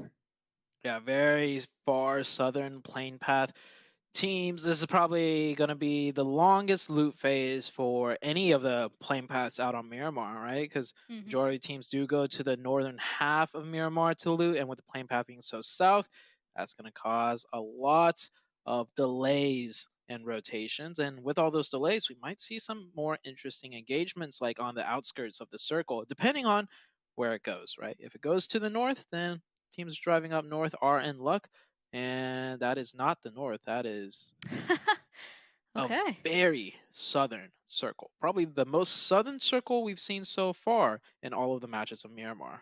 Yeah, I can't even see the most southern edge of this circle, so that's pretty interesting. We got that whole island down there inside of this circle. I'm actually really excited because I've mentioned this before, like southern Miramar circles are one of my favorite. Like right on that terrain where you see like it go from tan to like more of a brown color, like it's so interesting to watch because that terrain is horrible. Like, you know, on Aragon, I'm just like, oh, there's a pretty big hill up here. It's not really it's gonna be hard for people to go up or like rotate. No, this inside of that like brown terrain, like there's like almost zero way to get through that. Like it's very difficult. So I love all the fights that happen down here. The majority of teams did drop to the west though, the east, excuse me. So the circle on the west, it's not gonna be good. Execute though, spotting out back to back. This is their first match of today.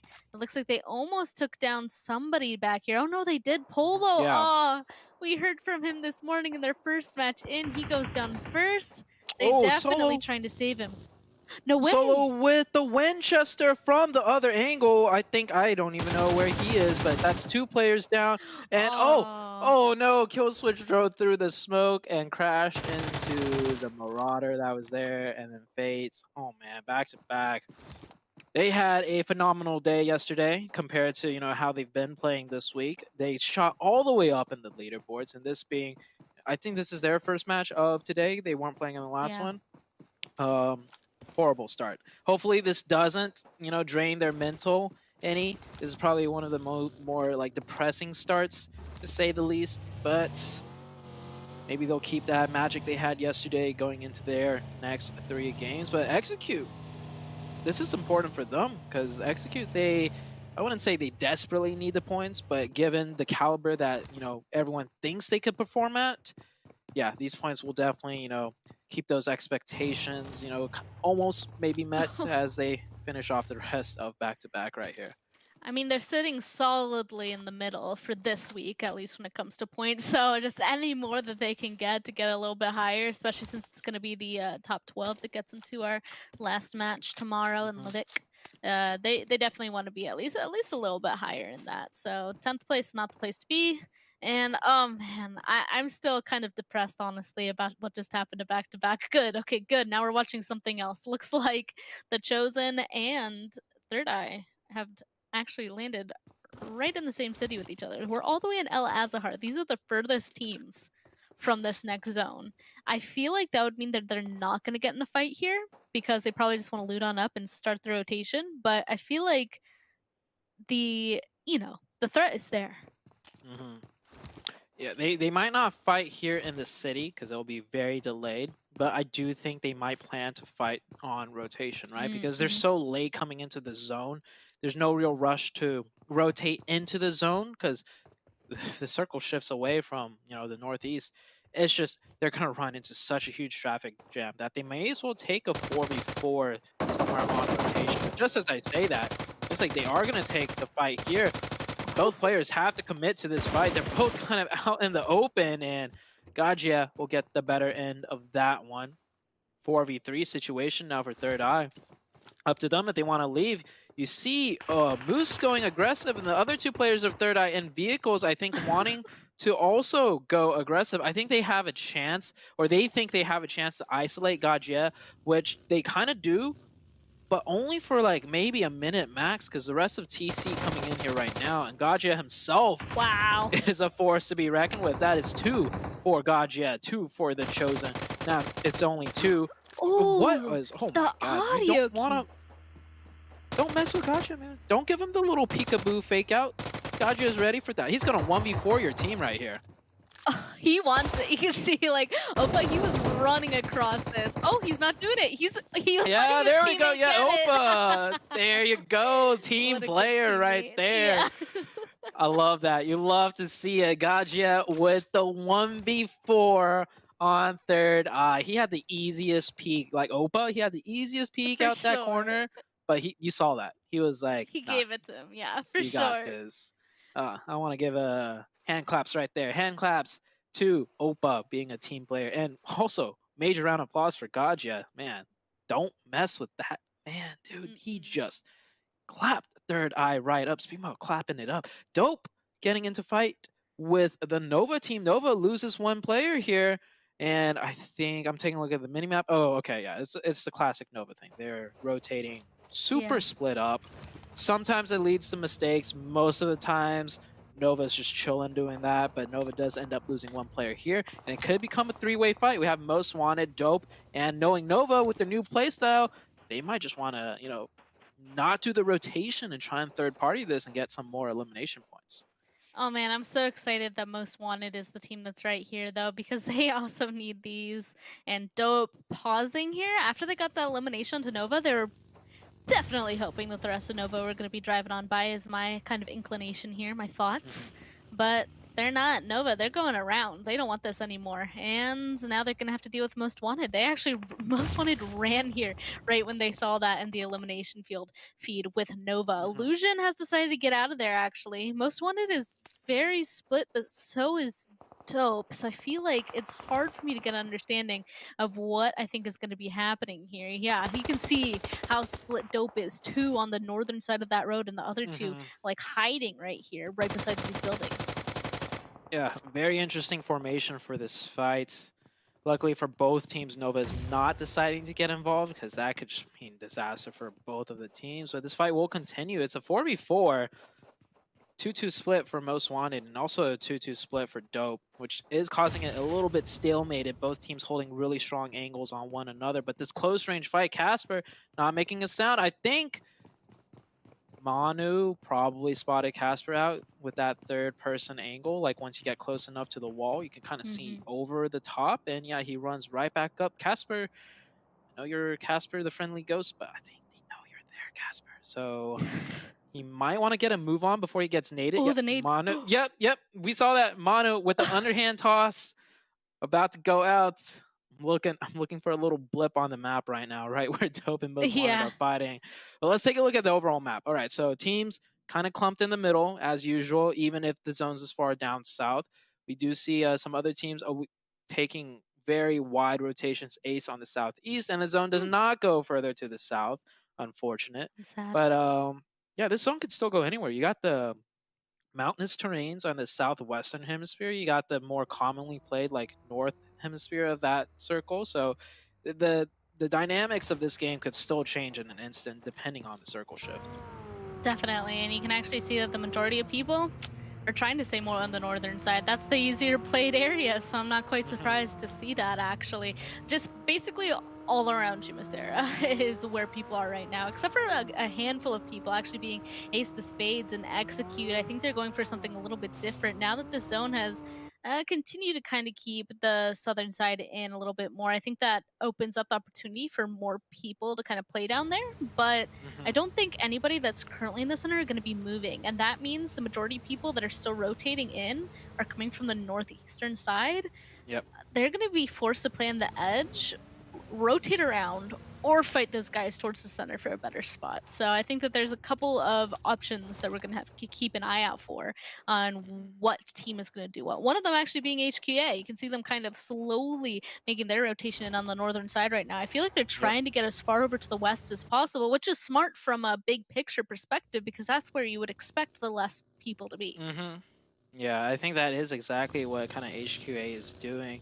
And not a lot of engagements happening in this second circle, but that's because if you take a look at the remaining players, we've already lost 10 players due to just the circle being so far down south. A lot of players ended up just taking fights. Oh no. And Gotcha, I know he got a 1v4 earlier and he's feeling it, now taking a fight with Dope. Opa pulls right up to try and relieve some of that pressure. He gets one, he gets two, the drop shot gets traded back to a 2v2. Fishy and Flash.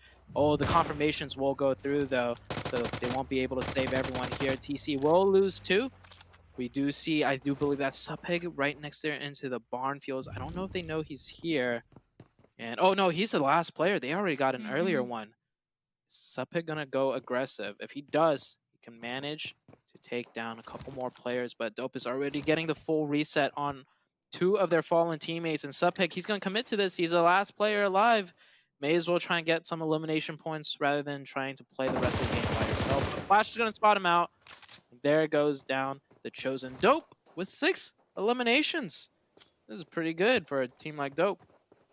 Yeah, it's kind of unfortunate to see how the Chosen goes out there because they did start off so strong, but Dope, I mean, with the resets all happening inside that little building there, like Subpig, there, I had a feeling that there was no way he was really going to get anything. If anything, he would have gotten that knock onto that one player, not gotten the confirm because of the vehicles there to provide cover, and then was taken out by the other 3 members of Dope. So that was kind of expected, I think, there for Dope to be the successor of that one after losing all of their players except one. I'm a little bit saddened that they had started off the game so strong, but it's just like in a moment's notice, anything can change, especially when Dope, they were still, I think, kind of recovering from their previous thing. But they were just starting to rotate. So like just as you're starting to rotate, running into people, kind of unfortunate. We're about to see this next zone pop though. You can see the majority of teams are in that center, but a ton were able to make their way around into their own kind of spaces, and now they're going to regret making that decision with this new one. It decided to go up to that northeastern side, and this would have been closer to where a lot of these guys are making their rotation from. HQA, they made it all the way around. Look, they're like up on top of the hills of Jumeirah. Yeah, so unfortunate. They made that huge wraparound, and now they got to go back. Yeah, that's just how PUBG Mobile goes. The circle It'll bless some teams, and it'll make some teams, you know, kind of shake their fist at the PUBG gods. But Wall Street Bets here, this is on the northeastern edge of the new zone, taking some really long-range shots, probably just at vehicles. Shouldn't be anything too crazy happening here. Nova, by the way, is in the center of the zone at a very strong position. Once again, they have the hills or the ridges to use, plus hard cover compounds dead in the center of the zone. HQA coming in from the west. They made that long, rapid rotation like you mentioned. Now they're going to have to fight their way in. And luckily for HQA, they're taking a fight with 4 Bros. Arguably one of the weaker teams that we have playing in the lobby based on their performances so far. They did have a decent game last game in terms of the amount of points they got. 4 Bros did get a good amount of points. So we'll see how this fight goes. 4 Bros does have the advantage of being able to play defensive to gatekeep HQA, but HQA making a little bit of a flank, it seems. Execute starting off the game strong, on to back-to-back, and starting it and keeping it strong against APHELION. APHELION just down to nades, and that is it. APHELION Esports. Last game, chicken dinner. This game, 0 elims and 14th place. So very polarizing performances, just like their week 1 and week 2 performances thus far. Yeah, like definitely that hurts a little bit. I mean, these are all the teams though that got hard shifted off of, so they tried going straight inside the zone and it didn't work out. Execute definitely, as of right now, at the top of the leaderboard for this match. So I feel like they have some good things going for them right now. Angry Amateurs and MEZEXIS though. MEZEXIS, I think this is their first game in today, so we'll see if they're feeling it for their first match. It looks like Scare though, once again, gonna get some nice knocks for his team. We saw that happening last game for them. Oh, once again, so a lot of good knocks coming through from Angry Amateurs. Does look like MEZEXIS will be able to get one back using a nade, but Angry Amateurs, they're on the happy side of this one. MEZEXIS, they're out. Yeah, MEZEXIS, very up and down performances. We've seen them, you know, do really well engagements, and some engagements they just fall short. This time around, Angry Amateurs will get the better of that. We're gonna go into the next circle shift. You can see not a lot of players left in this game. The circle looking very sparse and empty. And I mean, that's just the way things go. When you get such a southern circle with teams having to rotate in, they will elect to just go for the engagements rather than making the rotations, because it's just near impossible at that point. HQA getting a nice circle shift very close to them, so they're going to take advantage of that by getting into this fight and continuing the fight. 4 Bros, they never cleared out the last player of 4 Bros down on the compound. Now HQA find themselves trapped in between all of a sudden, and the 4 Bros, okay, maybe I need to give this team some slack because they just took down HQA while keeping all 4 players up. So really good job out of the 4 Bros team. I was actually gonna say, when you were saying all of that earlier, I really wanted to like mention that I feel like we've seen a lot of good like glimmers from 4 Bros and a lot of events in the past. So I guess we got to see yet another one of those in that situation. Now they own the very edge of Chumisera, basically the only team over there on the western side. So I want to see them be able to take it further. Actually, and once they loot up, they might have the opportunity to take the center compound in this. So I want to see what they decide, because that team is definitely a little bit hot and cold, I feel like. So maybe I feel like their micro is usually good, like their team fights can be decent, but it's their macro where they kind of struggle a little bit. Nova though, they used to have one of the best positions and now they have to move. It looks like they want to first move with some violence, trying to get a couple of eliminations onto Most Wanted just to their south.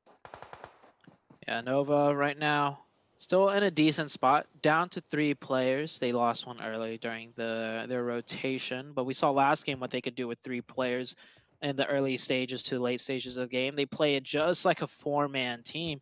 And here you can see Koi getting aggressive, making use of these angles, wanting to pick up the points. And Nova, always a scary team no matter how many players are up. I just want to say this right now about Execute, by the way.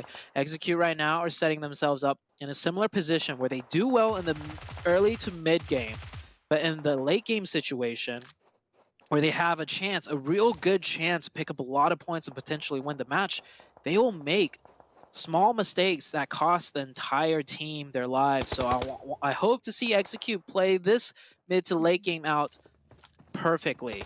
so they could really get those points that they want.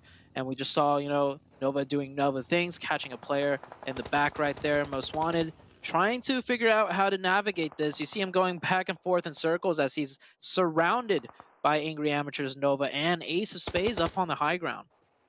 Yeah, he needs to make his way to his teammates up to the northern side that actually have a little bit of hard cover. Otherwise, it's not a good spot for him because he is completely surrounded. That's another thing that I think XQ is going to have to be careful of. They do have the high ground there at the top of the mountain. That's a really good place to be. But if any of those teams surrounding them decide to make a rotation through that or to that, they're so spread, it's going to hurt. It looks like WALLSTREETBETS, they had nowhere else to go. They're just going to go straight down the road right into this little compound that Most Wanted had. And they're going to be able to clean that up so far. I believe that there's only one member left for WALLSTREETBETS. Yeah, down to the southern side, actually taking an entirely different fight, I think, with Angry Amateurs and Nova instead. Yeah, look at that. He's actually in a little shack for now. And new circle pops up. Most Wanted gets the zone right there at those little shacks. 24K taking some long range shots at Nova, just doing a slight bit of damage. Most want to have their work cut out for them, but this circle could actually work out in their favor where teams just all surround them and end up fighting each other rather than crashing straight in. We'll see what happens. Keep in mind, the Knights are still in the game with 4 players up. They're going to be a huge wrecking force coming into the late game. Execute as well with 8 eliminations and 4 players up, and they control the high ground. So we'll see how that plays in a couple of minutes as this southeastern side still just continuing to slug it out with one another. Oh yeah, Execute, they're focusing on 4 bros the most, as you can see up on the northern side. I was wondering about this because Ace of Spades were slowly getting up on top of their mountain on the southern side, but that's because they decided that they wanted the eliminations over here in 4 bros. Clock trying to stay alive for 4 bros, but he is most definitely on fire. Looks like Execute, unfortunately, gonna knock one of their own teammates, though. I think he was knocked, and then the nade, it was not a happy time. So, ooh. 2 of them down makes me a little bit worried, especially as Solo is actually going to bleed out there. The nade did get clock knocked, but no idea where the last member of 4 bros is. Here we go, actually in the blue zone. If he's able to get this angle onto Execute getting that res, that could be the end for them. He's going to drive through the smoke, isn't he? Maybe not. Nope. Oh! I was going to say he should have just taken the shots. That's just, he should have known he did not have enough time with that blue zone. A missed opportunity there for sure. Execute will end up losing 1 player, and they could have lost 3. That's exactly what I was talking about earlier. From the mid to late game, we see Execute make these sloppy mistakes that really cost them everything. Luckily for them, they still managed to keep 3 players up, and they could play the rest of the game with 3. Good shots out of the Execute team. Fate right there, getting a clean knock. But I feel like they need 4 players to close out the game because this team is just, towards the late game, a little bit sloppy. 10 eliminations still. Super good performance out of them so far. But I want to see them get the chicken dinner here. And they don't have to worry about Ace of Spades being right beside them anymore because Ace of Spades actually decided to be aggressive onto the people by them. I believe it was WALLSTREETBETS, if I'm not mistaken. So now they're nowhere up on top of this hill at all. So I still think that that gives Execute an opportunity to maybe even get a good spot inside the zone. That's the hope, right? As they're trying to make sure 19 Esports doesn't make a rotation towards them. But I do think that they'll end up having a good spot since there's nobody to kind of pressure them. Ace of Spades, though, since the fight is over, they're definitely keeping an eye on the mountain below. Nova, Knights, they're going to start taking a fight because the Knights, they had to come from that church building up to the northern side, and they're going to be crawling up to the mountain that the Nova team has been at this entire time. The zone shift and neither of their favor. It is decided it's not even going to be a little bit on that road. It is just completely over to the western side. Once again, a great spot for Execute. Oh, Knights trying to go up that hillside to put a little bit more pressure onto Nova. But Coops will get caught out in the smoke. One of the players does drive across the road, but Xenox just ends up getting in the sight lines of Most Wanted. Everything just kind of falling apart for the Knights team. This is not the Knights you usually see when they have 4 players up. They usually make one decision and execute it cleanly. Here, it's just like all 4 players kind of just haphazardly doing their own thing and getting caught off guard individually. That's the Knights team from 4 down to 1. That's a huge opportunity, though, for Execute, with them having 3. Nova, by the way, still has 3 players up, too. These 2 teams definitely want to watch out for them in the late game. Meanwhile, Ace of Spades, stopping Nova, and oh, Kindness with the car seat switch out No. into the blue, flipping over. Well, even when Kindness doesn't get the frags, he goes out in style. That's for sure. Ace still staying alive though. Only 2 of them left, and Execute, it's about to be over. You can see that they're hidden a little bit by this bridge actually, but Execute, after hearing that skirmish, Fate is going to be watching it. He's not going to be moving there whatsoever. Ace, I don't know how their next rotation is going to be. We're down to the last 5 teams on this. It actually looks like the Knights might be getting a res there, so I still think there's going to be 2 left. I think what happened is you saw how far up their vehicle is actually pulled up. I don't think that Most Wanted had realized the Knights were there until they heard shots, and then they looked over. The Knights were completely in the open. I mean, that being said, the Knights definitely should have looked over and saw that the windows of those buildings are looking towards them, but I think that's why they were out there for so long. Knights, though, Spec gets downed once again because Execute, they can just see everything from up here. Even members of Ace are being taken down. Yeah, Execute, they're feeling it. 14 eliminations, Zute, so far. This is the Execute when they're playing on point. Individually, all these players have what it takes, but if they could synergize together and get the right rotations and get the right, decision making, not make those big mistakes that cost them things, this is their full potential pretty much. And 14 eliminations, looking strong. Good position in the zone. Ooh. Manu with that nade taking him down to 1 HP, but he will finish off the Knights. Now we're down to just 4 teams. Execute with the strongest vantage point and 3 players up. Circle does go up north to 19E, but that's not going to stop Execute as they're going to push right into or take out the Ace of Spades player. Last one up, Fate going aggressive. All he needs to do is hit 1 shot. 3v2 situation. It's not over yet. It's not over yet for Execute. They still need to make sure they don't make a mistake here, and I am very, very nervous for this team because we've seen them, botch situations exactly like this. Shh, no, they got this. I believe in this though. Right now, they definitely do have the disadvantage because the zone decided to go north. 19 Esports, they don't have to move, and as you can see, they have a ridge. So if they're in control of the ridge, they're in control of the peak. So if Execute ever goes out in the open, 19 Esports are going to have the advantage. It's like completely barren in the middle too. It's like no man's land. So Execute, I feel like they just need to try and be careful and see if either member of 19 Esports are going to go for a peak that they can push off of. Otherwise, I think they're just going to have to kind of go hard and just kind of crash on in or start warming up with some nades. Otherwise, it's going to be a hard situation for them. Telly, you can see he's trying to go through the domain side. There we go. They got it. That's exactly what they needed, and that's it. 19 Esports are out, and that's the win. That's a win. Good job for Execute. Huge chicken dinner. Plenty of eliminations, but one thing with Execute though, like watching that very ending, it could have gone bad, right? We saw Telly running into the open, just hardcore one-on-one challenging. He had some supporting fire from the high ground, but the angle, I feel like 19E peeked out perfectly, or not even perfectly, just if he could easily peek out in a way where the support angles wouldn't have helped Telly. Telly could have gone down, then it would have been a 2v2. And then with a 2v2 in 19E's favor, because they had the ridge and the circle, we could have seen Execute lose that. Now, I'm being hypercritical of this team only because of the fact is I know they're a really strong team, and we have not seen that strong team yet. So I'm gonna point out the mistakes, even if they get out the chicken dinner, because that's what's stopping them. These little mistakes that happen too often, in my opinion. But either way, great game for them. We'll go to the highlights and we'll come back with the analyst desk.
Zute's favorite team, Execute.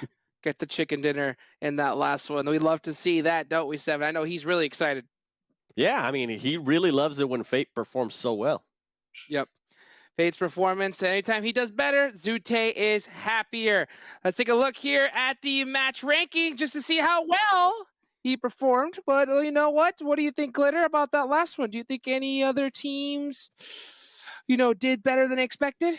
Listen, I think all of them did. I was saying it while we were watching the match. Today is the day of the teams at the bottom finally waking up. I don't know if they were taking a nap. I don't know if they're starting to get stressed because now we're halfway through the season already.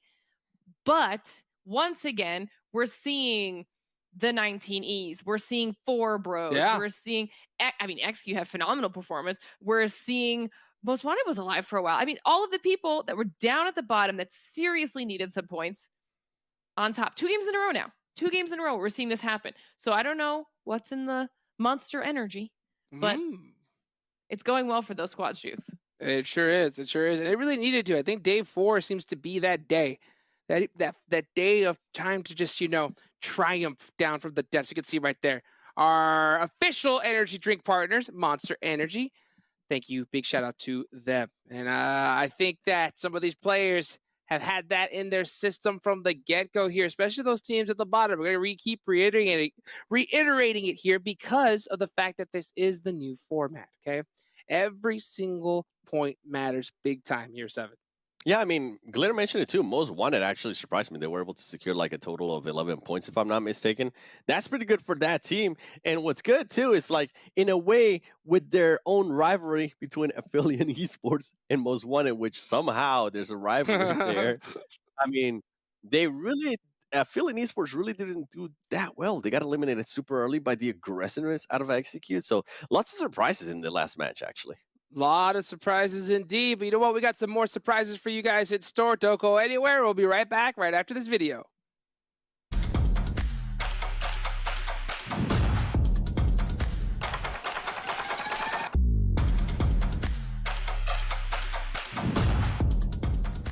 Regardless of our personal choices, carrying a thoroughly planned arsenal is a key factor to winning gunfights. Weapon choices are primarily dependent on your role in the squad. Usually, most professional squads in PUBG Mobile feature 2 assaulters, the entry fragger and the support fragger. As both roles require that you take the initial heat during any fight, guns that are overpowering in mid to close quarters are fit best for them. Fraggers are usually advised to carry either 2 automatic assault rifles or 1 assault rifle combined with an SMG. For fraggers, the primary weapon should be an all-rounder like the M4 and SCAR-L that perform well in all ranges, while the secondary can be a 7.62 rifle or an SMG like the UMP-45 or Uzi, which are capable of inflicting better damage per second. The third player in the team, who is usually a DMR or mid-range specialist, should be equipped with weapons that have an advantage in tap-fire trades. An AR or a DMR equipped with a scope or a DP-28 is perfect for this role. It's very important that this player plays to the strengths of this weapon and gets the knocks from safe distances. Giving up the damage drop advantage, challenging an M4 player with a DP-28 in a red dot range is suicide, as the M4 has much greater bullet velocity. Guns like the Mini 14 also received a damage buff recently, so DMRs equipped with 4x, 6x or an 8x are highly suitable for this role. Lastly, you have a dedicated sniper, and this role requires that you must carry a bolt action that can deliver knocks in 1 tap. The sniper must keep a dependable AR, for they may often find themselves the last one standing during these intense endgames. While this formation was based on a common example, your squad might also have different formations, but you can still pick your combo in line with these examples. More importantly, your weapon combo depends on your situation, so for early fights and hot drops, even carrying 2 SMGs might be a smart idea. The perfect weapon combo is one that adapts best with the situation. Which one do you think is best for clutches? Let us know in the comments.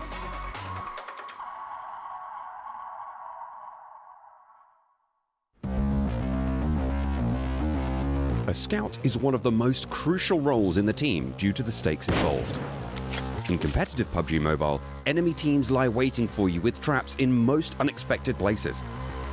And when you don't have the zone, looking for a safe space becomes a deadly task. That is why a team needs a player who is experienced in taking the risks of scanning spots from a distance and sharing that necessary intel with the team, so the rest of the members can travel to locations safely. A scout must have superior map knowledge as they search for vantage points in the zone.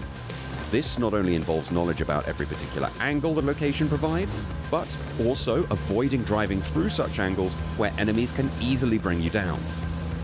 Scouts must scan the target location multiple times before sharing confident intel. Depending on the circle, they might also have to make the decision themselves whether the team must push to a certain location or not. It is recommended to appoint the IGL of the team as a scout, as they can make decisions for the team while having first-hand information to work with. Scouts need to make sure that they always pinpoint the location of interest by using the universal marker, so that teammates don't get lost across different directions and calls get miscarried.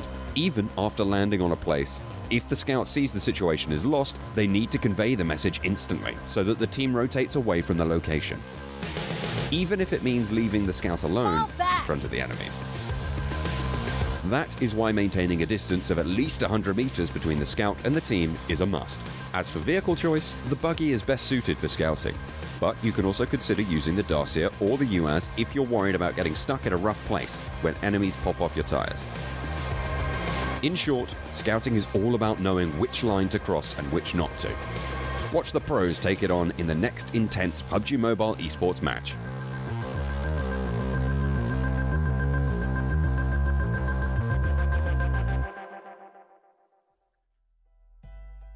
And we're back. That's how you get it done right there. Look, big shout out to John Allen, dude.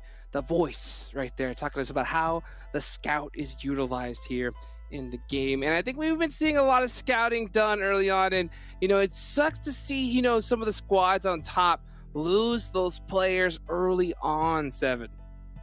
Yeah, hear me out. This is the thing. Yesterday when Nate told us that Clown is the IGL for their team, for APHELION Esports, it was a huge surprise to me, because usually you don't want to see your IGL get knocked off that early. And I mean, we've seen it over and over again.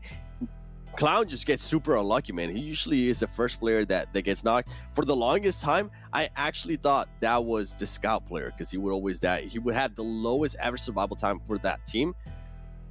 But somehow they made it work. Somehow, even though they lost their IGL, they will make it work. They would have some backups. I think from what Nate told us, it was him and Trick that would back up an IGL between the team fights. So it's interesting to see when that happens. And I mean, going back to the last game in Miramar, I'm actually impressed with what Fate was able to do in the squad. We saw Telly being able to put up some good numbers too. I think at one point, Fate, if I'm not mistaken, he had over 800 damage. Telly had over 600 damage.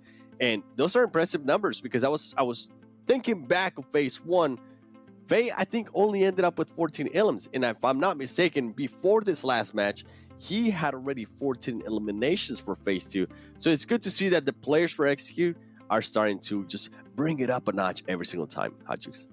Yeah, I mean, for a second, I thought they were almost like a lost cause for a minute, because we haven't heard from them in a long while. We've been seeing some pretty rough performances, but now we're starting to see them bounce back. So maybe they could be that contender that we've been waiting to see, because before, back in the day, all we were talking about is Execute. So it's good to kind of bring up their name once again. And yeah, you know, what you were mentioning, when it comes to being in that spectator client, you know, back in the day, it was a lot easier to IGL, you know, after you went out earlier, because you could see the lay of the land. You could go ahead and help your teammates and be able to counsel them that way. But now, you know, whenever you do go down, you don't have that same spectator anymore. You can't see those players coming in. So you have to rely on your players' intel, and it makes things that much harder. Glitter. Okay.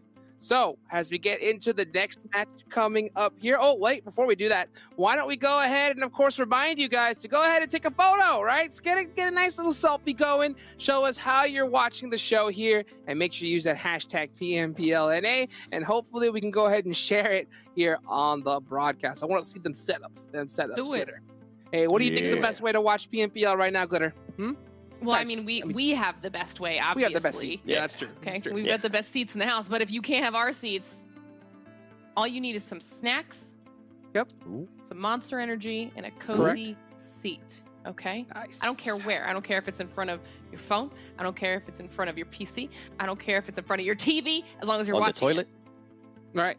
Right. Or that. Whatever it takes. Whatever it judgment. takes. You got to make sure you're keeping up with the show here. Now, Glitter, we got a chance to talk to, one of the members from APHELION yesterday. We were talking about that little rivalry, right? Between them and Most Wanted. Okay. Now, we saw Most Wanted pull out that goose egg here at the start. But now, put up some nice little points here. Do you think we're going to finally see Most Wanted, bounce back? What do you think it's going to take for them here at this point? A lot more than what we've seen so far, if I'm being totally honest. Okay, it's a big mountain that they have to climb, and they've started on the right track, but it comes down to consistency. We talk about it all the time. You can have a couple good games here and there, but they weren't having enough good to balance the bad in the beginning, so now they're playing catch up. So for them, they need either doubly good or consistently decent, while everybody else above them is struggling. And now the past 2 games, we have seen that our top squads haven't had phenomenal performances, and it's really opened up the doors of opportunity to all of the teams, even in the middle, like the Executes, who weren't doing terribly, but they weren't in a phenomenal spot to jump up the leaderboard, and the teams down at the bottom to jump up as well. Because it's not every single team at the bottom that's doing well. It was just a decent handful of them, which potentially might end up changing our overall leaderboard at the end of today. We'll have to wait and see. But my jury's still out on them, Jukes. Well, we'll see if they can finally get that, gavel pounded down and figure out who's going to be the best here at the end of the day. It's time for the next match. Send it over to Zute and Span to round this one out. And yeah, Jukes. Now we're back with game number 3 for the day. Back to Erangel, that last Miramar. It was great to see. Very polarizing performances for 2 teams that come to mind. We had Execute, right, that have been, I wouldn't say struggling, but not doing as well as everyone thinks they should be able to, and getting a huge chicken dinner, compared to Back to Back, who had a phenomenal I'm saying that word. They had a great day yesterday. They had I think 2, maybe 3 chicken dinners yesterday. I think 2. To getting 0 points and getting eliminated very, very early, just their previous game. But Back to Back is here. Execute is here. We'll see how these 2 teams do. On top of that, the Panthers, they're still kind of nowhere to be seen. So I'm still hoping the Panthers start showing up. And yeah. I mean, they might in this one because, once again, a super southern plane path. And if there's ever going to be a military island, it might as well be this one. But we'll have to see. Just like the last game, if this zone ends up going to an extreme, it's going to be like last game on Miramar, where there's going to be a lot of fights early on and there's not going to be that many people towards the end. But we'll have to see. And the majority of people have already jumped out, though. And this is our 2nd out of 3 Erangels for today. Okay, not that bad, actually. So I don't think as many people are going to struggle like last match.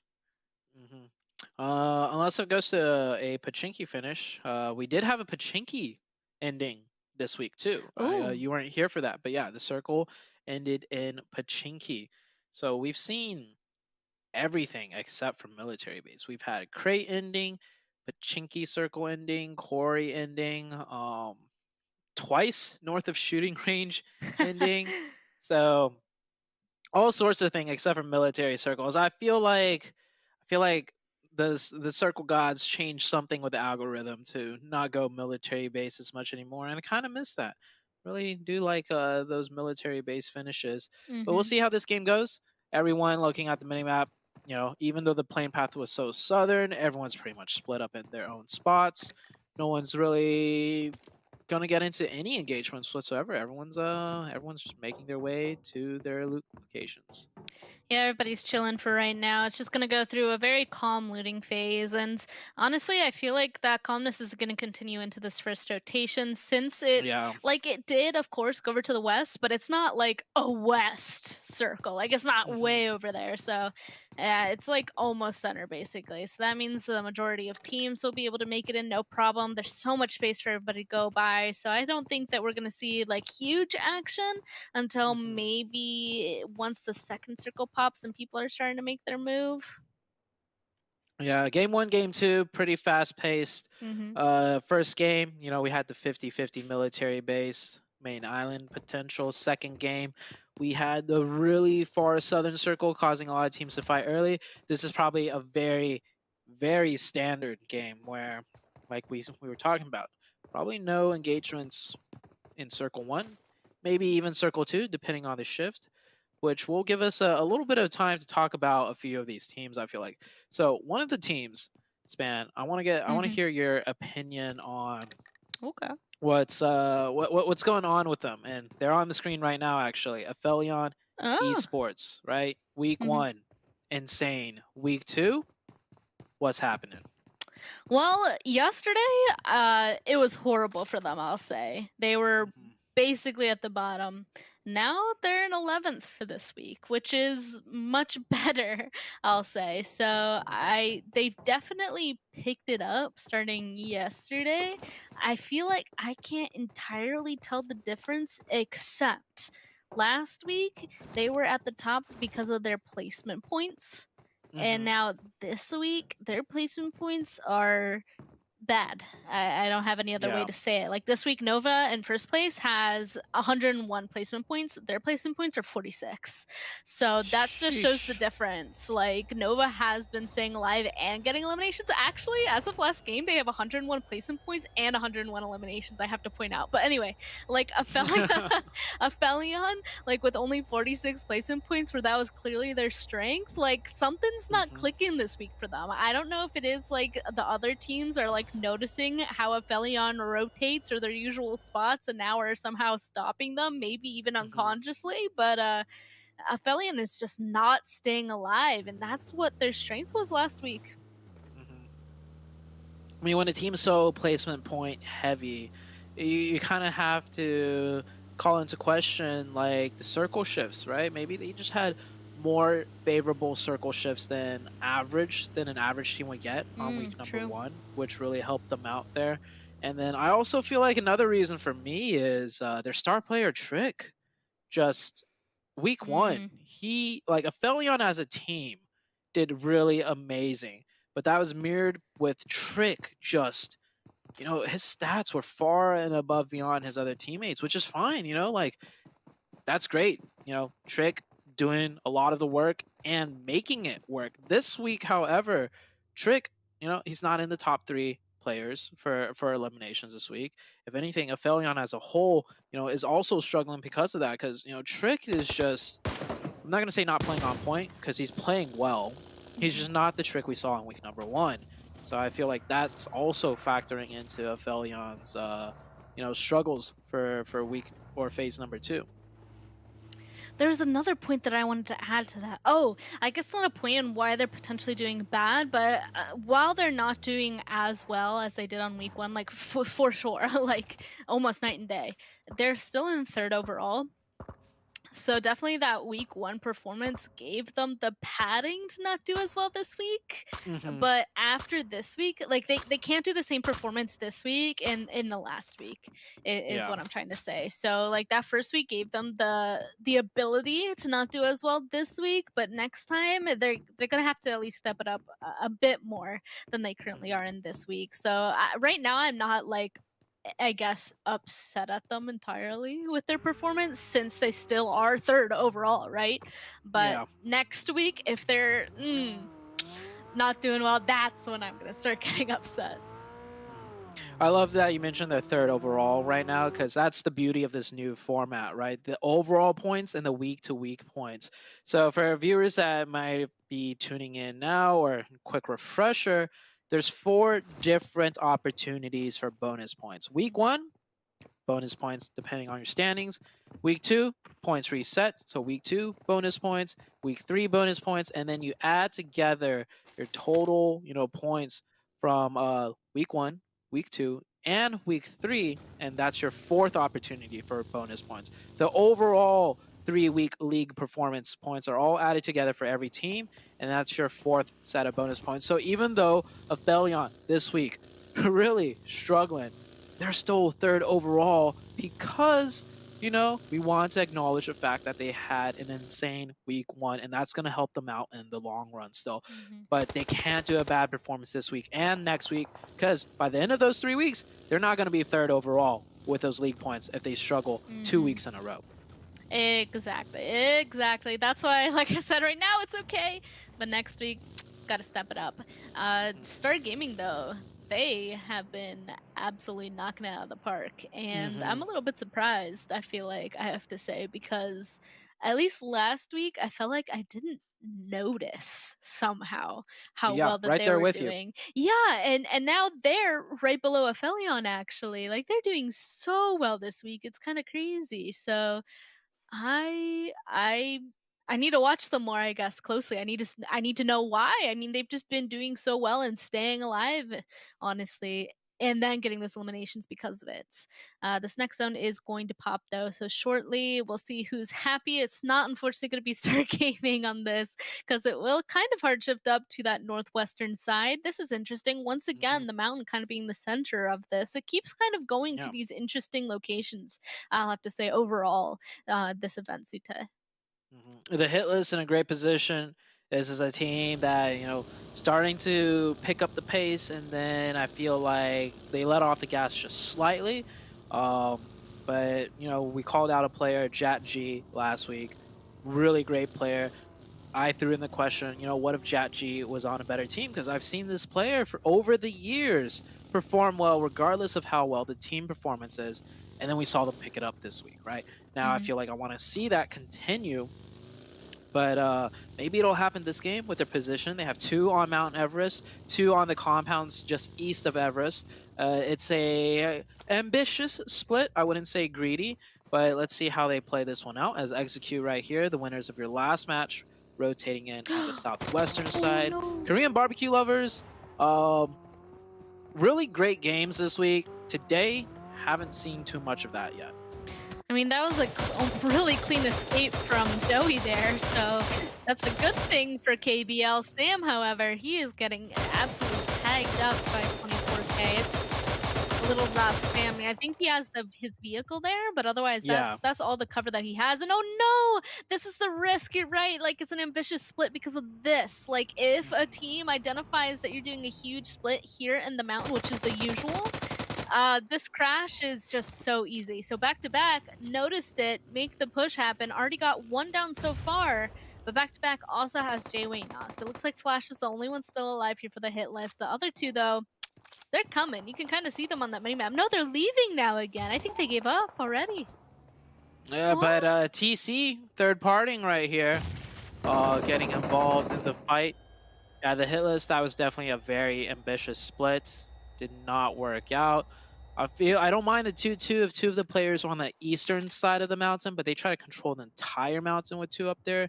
And we're back to KBO. Korean barbecue lovers running into Wall Street Bets. This fight looks like it's pretty much over.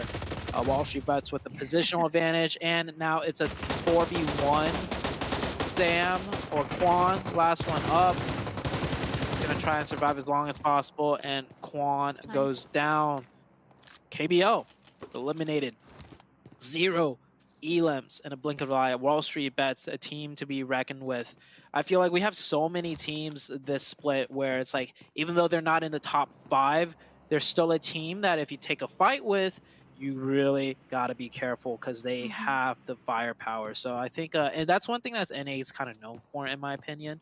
Like, the firepower out of teams very high, but the teamwork, synergy, strategy, rotations lacking just a little bit. Yeah, I'll have to agree on that one, actually, because there's so many of these teams where, like, oh, I would not want to get a fight with them. That's the majority. And Wall Street Bets, like, they chased that down. Like, they wanted those eliminations. Like, right when you make up, like, any of these teams kind of make up their mind, I feel like, I don't know, it goes their way. And you can tell when a team makes up their mind, they feel like, in a fight. And oh my gosh, up to the northern side, I love this. This is such an interesting zone. We finally getting a water bank zone here on this river. I've been wanting one. We got a crate ending, but this one is very much, I think, a little bit more on the northern side, but super interesting. As of right now, like, it was Most Wanted that had that cube compound, but they're actually leaving, which is interesting. Yeah, I think now if it was the Knights in that position, they would stay. Because the Knights are very familiar with how to play each shift afterwards from that position. Most Wanted, they probably have another position that they feel more comfortable in. So that's just the two like different play styles on teams, how they've worked on their strategies, positioning in different various circles, and so on. TC, Opa trying to do the best he can, running back and forth. He goes down. No, oh, Ouch, even more? you know, I think Nova actually, I wouldn't say he meant Do to they want that? stop there, but he didn't. They didn't want to cross the bridge. I think they're just gonna play the bridge area, like straight up. Like this is a very playable spot, and it's center zone too. So like, kind of works out for Nova. But 19 Esports, they're gonna try and take advantage of this before Nova could get set up here. That's really smart. They gotta be careful though, not to get third party. 19 Esports, nade coming out for 7. This one might connect.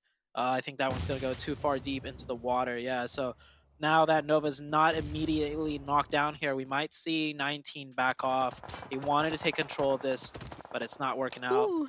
APHELION, though, on the other side, you got to be careful of them angles, Nova, as one of them will get knocked. Luckily for them, you can swim in the water now when knocked. Not luckily for them, TC is still here, causing a lot of trouble. Yeah, that's why I was like holding my breath. I was like, okay, not only is 19 Esports getting above them, but TC is still there. Like, this is a very playable bridge. Like, you can't be like the troll under the bridge and just like stay there for a long time. But I don't know. I was nervous on that because there's so many people, and it looks like now Nova, I mean, they're still up. They still have 2 people up. They can still do a lot of stuff from here. But TC, there's still 2 of them directly on the other side, and it looks like 7 is unfortunately a little bit stuck, so we might be seeing a little bit of an emergency save for 7 on the side of 19 Esports. Otherwise, this is where he's going to be staying for now.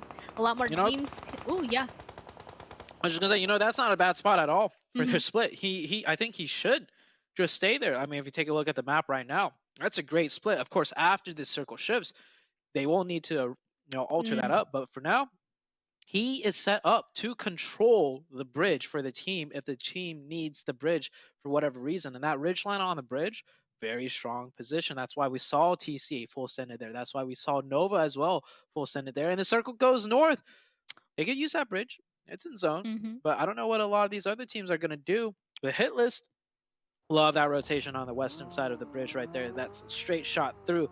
But so many teams on the south now have to get to the north across the river.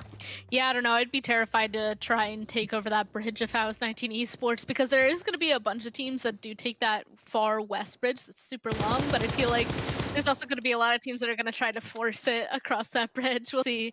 But all those guys that took the gamble on the north are now rolling it. They're very happy on this situation. The biggest one actually being Star Gaming here. Like, they're really the only team all the way up on the northern side, so they get to choose first what they want to take over, and kind of taking that big mountain for themselves is a very strong spot, especially the northern side. They're going to be able to see a lot from there. WALLSTREETBETS not going to be happy about that. You can see that they're very far, taking that cube compound, and they're just trying to take the advantage of all these guys making these fast rotations across their bridge. Looks like they're able to do a little bit of damage, but nothing more, unfortunately.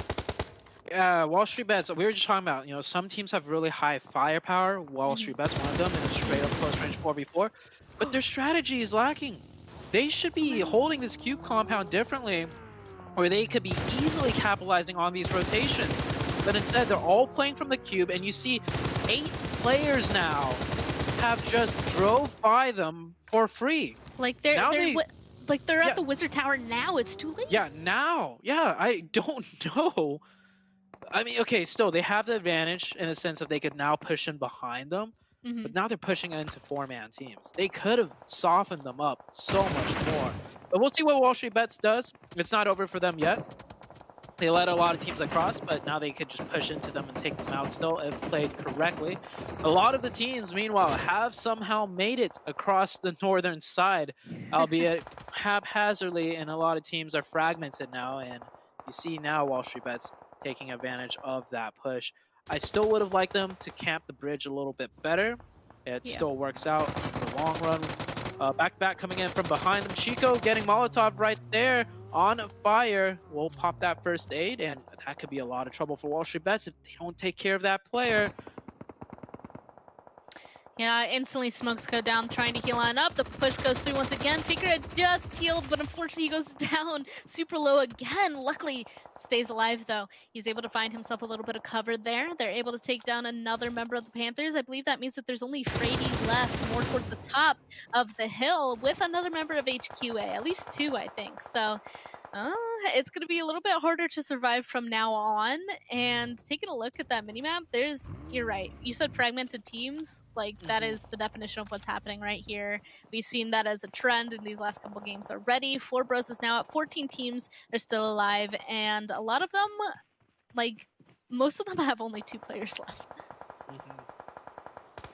Execute swam across actually from the crates. So I'm surprised that rotation worked out, but they did it in a very timely manner. The hit list on that southwestern side from driving across. Here comes the rest of Wall Street Bets. They should be fine. Oh, he went for the confirmation. That is unfortunate for Wall Street Bets, but very smart, at least for the side of the Panthers, going for that confirmation really quickly. Wall Street Bets, 1 knocked, and only 2 players up. Might be able to get that reset. Got to be careful of HQA close by, and I don't think HQA is going to be managing to push over. New circle shifts. It shifts down close to the side of Wall Street Bets, keeping that little mountainside in zone. APHELION Esports at the compound, the garage compound, also in zone. This is another huge opportunity for APHELION Esports. They won the last Erangel game. They might end up winning this one too. And they've been there for a while, so they're kind of soaking in the advantages of being inside of a compound for this long. Like, once, if it does eventually shift off of them, which the probability is high since they're so far on the edge, like, they're going to be full meds, full armor, full utility, and they're going to be very happy. For right now, they're going to continue to kind of stay there and kind of take shots at the people around them. They might be able to steal some of this because there's so many fights happening, like, all around them. The Chosen is finally eliminated, and Wall Street Bets, they're now making the move, towards HQA, but Skipper gets shot down with that nade. Some good nades being tossed by Cross. That one hit as well? I don't think so, actually, unfortunately. That would have been pretty huge for them. And they're going to have to be careful because you can see it on that minimap. There's a yellow team coming into play, and that's Nova right behind them. You can see they're trying to hide behind the vehicles. They at least spotted them out before the first shots happened, but, okay, he goes down. Wall Street Bets might actually be able to survive this spot. Maybe so, but not without suffering a lot of damage from the side of Nova. That's a huge nade. It doesn't knock. It just falls a little bit short. But HUA taking advantage of the Nova team pushing, and now they're going to try and third-party this. Faker, last one up. I still feel like this could have been a lot better for Wall Street Bets if they had just controlled the bridge a little bit better, and that is Wall Street Bets eliminated in a 12th position. They did pick up a lot of elims at least, but they go out extremely early for what could have been a really great game. And Ren has made it into zone, but I think HQA, they're a little bit suspicious. They might forget about him though. Ren pops a first aid kit. Ren has a huge opportunity here. All he needs to do is take down 2 players, and he has control of this side. But HQA, they know they're looking for him. Can he pull off the 1v2? Gets a little bit of damage in for free, and there's the second peak. Cross following right up. Execute, rotating in on the northern side, trying to control this north little mountain. But Star Gaming is here, and Star Gaming has been playing just phenomenally today. There we go. I used that word, and I think I pronounced it correctly this time around. Yeah. And that's Execute getting decimated by the grenade. Decent game. 5 eliminations, 7th place. That was actually a really big nade. That was kind of crazy for Robert GG in that situation. But a couple more people are going to fall. We knew that Star Gaming had a pretty good spot being the furthest north team. So they were kind of set up, I feel like, for any kind of push on them, north being the most likely. They're able to shut that down rather quickly. This next zone decides to center, and only Most Wanted is in this zone. That's because only their little building, there's like a small one-room building and a shack, and that is it. Yeah, they have 4 people at that small little shack. It's a small shack and a little like small building, like a shack, or the building's the size of a shack times 2 maybe. So it's like maybe 3 shacks worth of territory right there. But they have 4 players and they're in the zone, so they could still maybe do something. APHELION needs to make sure they take care of HQA here before they just play that position.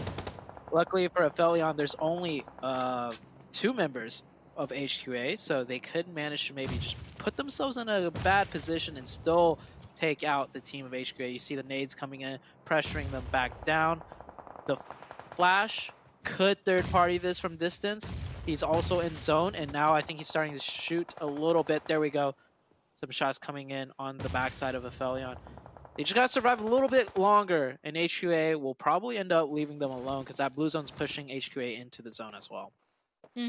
This is really the only spot that APHELION had, though, and it's pretty strong because that big ridge, I mean, it protects you from the northern side, and it's really going to be the north and the south that are going to end up in this game because otherwise there's zero cover, like coming in from the east and the west. So that's why you can see them prioritizing that. Start Gaming is also doing a little bit of damage to them as well, though, whenever they just peek over. I mean, they're trying to get at least a couple more eliminations or at least get some knocks before they're going to have to end up sending it down that mountain too. You can see them already inside of vehicles at this point. Brian actually going straight for it onto Most Wanted. I mean, if you're gonna have to crash, like you're gonna crash the best spot, right? Most Wanted arguably has the best spot. Here we go, some nades starting to be thrown out. Oh, Mao.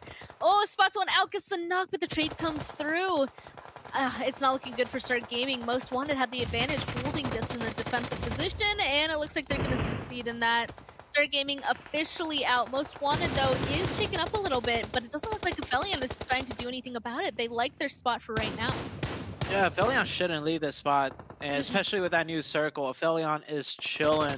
Flash could still really do a lot of damage and hurt them, but just as I say, that Crystal Pig goes up over the top and gets a confirmation. I don't know why. Oh, it was Clown up there. Clown was way too far up the ridge. Same with Nate, as Nate also gets knocked and thirsted. No. Was it okay? If Flash was the one that did that, that's okay because Flash does have the crazy angle to really hurt APHELION. But I don't know why Clown was so far over the top on the flat of the ridge. Knew. They knew he was there, though. Yeah. I don't know. Mistakes being made on the side of APHELION Esports. This should have been their game. Keep 4 alive right there in that zone. You win. So now that they're down to 2, I think this is Most Wanted's game. Now Flash. Oh, okay. I think he already took shots earlier, so he's going to continue to take shots. The hit list Flash playing major spoiler. If he takes out this team, he'll secure himself a 2nd place and Most Wanted with 4. Oh, the nades are hitting.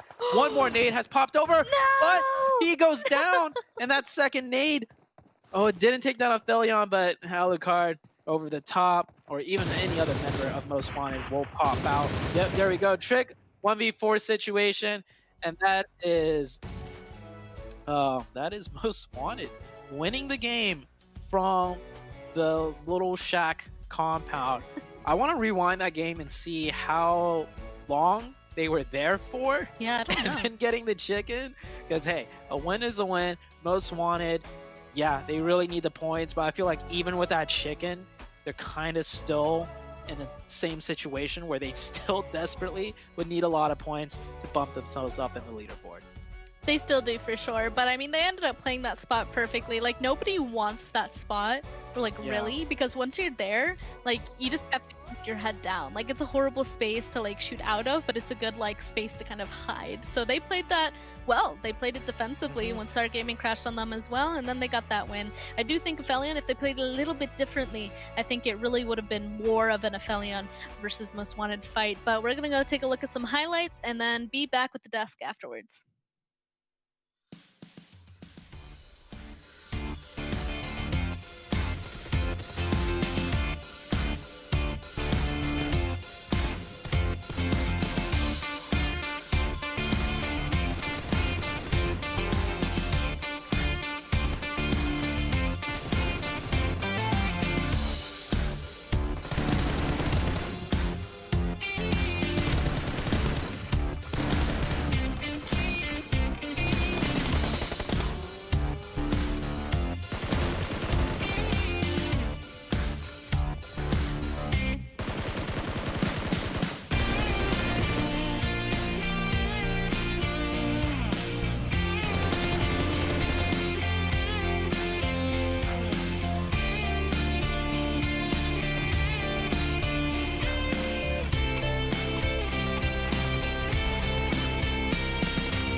Let's go. Most wanted. End up with the chicken dinner right there. Hey, we saw. And who did they win it from? APHELION. APHELION Esports. Ooh, this rivalry is starting to cook up, and it's getting me hyped up. Of course, we're going to give you guys a big reminder that we can't do this without Monster Energy, our official energy drink partner. Unleash the beast. Go out there, get you a can of Monster, post up, and of course, make sure that you're following all the socials, that you're following that Twitter, that you're subscribed to the YouTube channel. And every single time you do any interaction, we're going to say this all day long. Don't forget that hashtag PMPLNA. Do me a favor, guys. Use it. Let's get that chatter up so we can show the people that, hey, NA, it's got what it takes to get moving on here. Also, remember, take a photo while you're doing that too, right? Take a little selfie. Show us exactly how you're watching this show. And then when you do that post, use that hashtag once again, and hopefully we'll see one of you guys here on the broadcast. I'm looking forward to see that for sure. Man, so much to talk about, so much to get going on here. Oh, but it looks like we do have one. Let's go. Okay. So I just got it in my ear. Let's take a look to see exactly what it is. Oh, okay. It's the Let's finger go. hearts. Hey, that's actually, though, it doesn't look that bad. Oh. I'm telling you, Look it's at on brand that. glitter. I think it's a must for every PFP. All we it have says, going forward. hashtag miss you guys. Oh, bro. Oh. Stop it, Diabolic. Stop We it, miss you George. too. Shout out to the legend, Diabolic, man. Hopefully we can be able to get chatting with him soon enough. But it's so cool to be able to see everybody out there, you know, share the love on how you guys are watching this. And hey, next time this could be you as well. Got to make sure that you guys use that hashtag. I love that it Seven got- looks so disappointed. I love that it got our perfect reaction to just glitter trying to do those hearts, Ram. Just like, not this again, and you're just over there cracking up. Just how is this possible? Remember last time? Yeah. I had a broken hand. Oh, always a classic. Always a classic. So good to have you back here on the desk, Glitter. Man, you know, this show has been absolutely insane. The leaderboards has been going up and down, back and forth this pretty much whole entire tournament. And this is one of those critical days we've been talking about because tomorrow is the last one for this phase. And these bonus points going into the final 7 are just a must-have. They're definitely a must-have, and I feel like once we see the overall 2 between both phases combined, that's going to be able to paint a bigger picture because remember, at the end of phase 3, whatever the overall looks like, they're also going to be getting a chance to get some extra bonus points. So I'm really intrigued to see what's going to happen. But as we've been saying, I mean, like some teams have stepped it up. Most wanted, getting a chicken dinner. I mean, let me be completely honest when I say this. Besides what they said yesterday, what APHELION Esports said yesterday as most wanted, other than that, we really didn't hear much from them because they were always towards the bottom of the leaderboard. Maybe that just put a spark on their butt, and most wanted was like, oh, really? Oh, we're free points? Oh, let's see about that. They weren't free points this time around.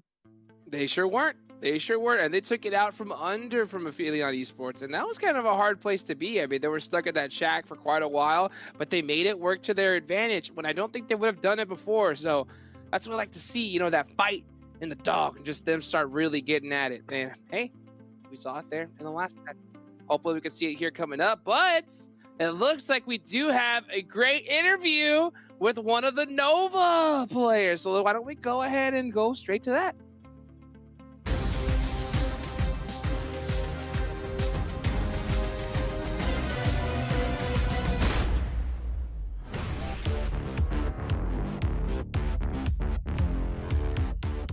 Hey, what's up, everybody? It's Hot Jukes, and I'm here with the man, the myth, the legend, Shifad from Nova Esports. Brother, how you doing? I'm doing great. How are you, Hajik? Oh, man, I'm feeling good. Ready to get back to see some of the best go at it, dude. It feels like it's been way too long. You know, I'm pumped up for this PMPL season. How about you? I'm pumped up. I'm pumped up as well. I like, especially, you know, since Livik is in the new map rotation, that makes like me more excited. So the first question I had for you here is, you know, how are you feeling right now before this whole tournament starts? And, you know, what preparations did you make going into this one, especially with these big changes coming up?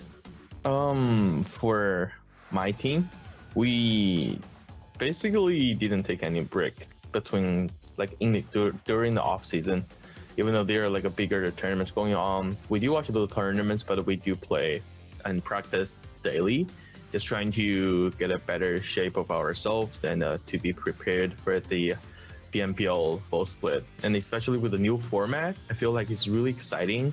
At the same time, I feel like it's a really good format. It seems like it gives more opportunity, or like kind of like, you know, like rewards those teams who performed really good during the league phase, and coming to the finals, they have the hard start points, and I feel like, you know, great format, love it.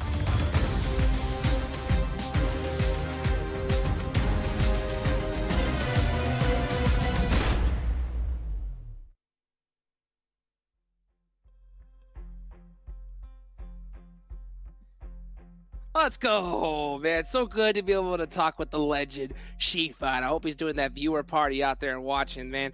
Hopefully we can see him back on the battlefield soon enough, Seven.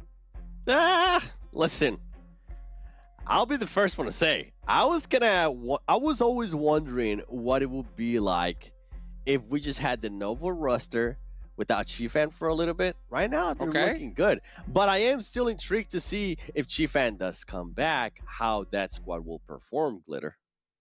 It's just one big experiment at this point. To be fair, they did well last season. They're doing even better this season. There's not even, there's a little bit of give and take, you know? Right now, if it ain't broke, don't fix it.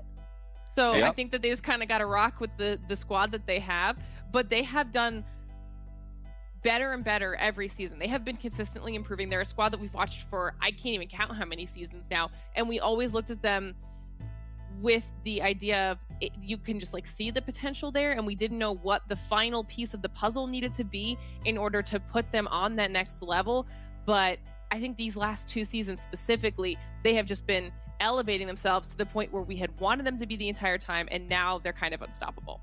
Yep. Hashtag Nova Strong. I mean, this is one of the most ridiculous rosters. It almost seems like no matter what they do, even if they swap out players, they're still going to see them on the top of the leaderboards. And one thing that was really cool as well, what Shifan said, there was no off season for Nova. Yeah. Said the second they got done with that tournament, it was back to the lab, back to work. And I think we'll definitely see that work pay off here, Seven.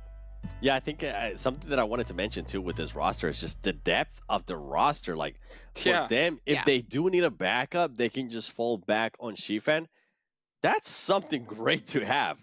I don't know how many teams can actually do that, or especially in an A, how many teams can actually go to a fourth. We have seen some teams actually start a game with just 3 players for whatever reason it might be, but it happens.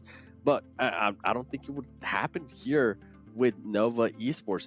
So far, I'm impressed. Like with what you said, Glitter. The past few seasons, we've always seen the team get better and better. We went from seeing this team that just wasn't confident enough in themselves in a way to take those fights to now just pushing the action. And a team that was just pretty much known, honestly, for doing their heal strats on Sanhok all the time, to now being that aggressive team, right? We saw what QZ was able to do last season. Now, guess what? Now, Kindness has been able to step up. We've been able to see what Yi does, what Koi and Rin. Overall, it's an impressive squad, and I'm glad Nova Esports hasn't really decided to change the roster that much. The core of the roster is still there, and I think this should send a big message to a lot of the teams in NA. Try to play it out a little bit longer. Don't split too fast, man. Give you guys some time, and this is exactly what can happen. It took Nova 2 seasons to get to where they currently are. A lot of teams can learn from that. Oh, I think they did learn big time. We've seen that too often. Stick together, put in that time, and it'll pay off. Next match is up and running. Let's go ahead and take it out over to our casters for the next one. You know, we just did a little bit of a deep dive on the Nova roster, and I got a lot more to add on to that because I follow another scene that Nova participates in over in China. The best team in the world, the back-to-back PMGC champions, Nova, you know, out of China, not Nova NA. And I just want to say, like, the infrastructure that the Nova team has is insane. So, like, Shifan subbed right now, right? They're messing around with their roster iterations. Over on the Chinese side of things, Span, when they won the PMGC, they ended up subbing out one of the players that won the PMGC with them to continue experimenting with the best roster possible. And then when they won PMGC a second time with the same player, King was the starter for PMGC and both times, and they won PMGC twice. They subbed him out again to mess with things a little bit. So it's like Nova you could be a PMGC championship winner on the Nova roster, and there's your work's still not done yet. They wanted to see even better. So like Nova NA, like that's just foreshadowing for all the teams competing in NA that Nova is going to non-stop improve themselves in any way possible. So even if they're first, you could bet your butt they're not going to be content. They're going to still find mistakes to improve upon. They're still going to find things to work on. So it's just like Nova as an organization, as like a team, just they are top notch.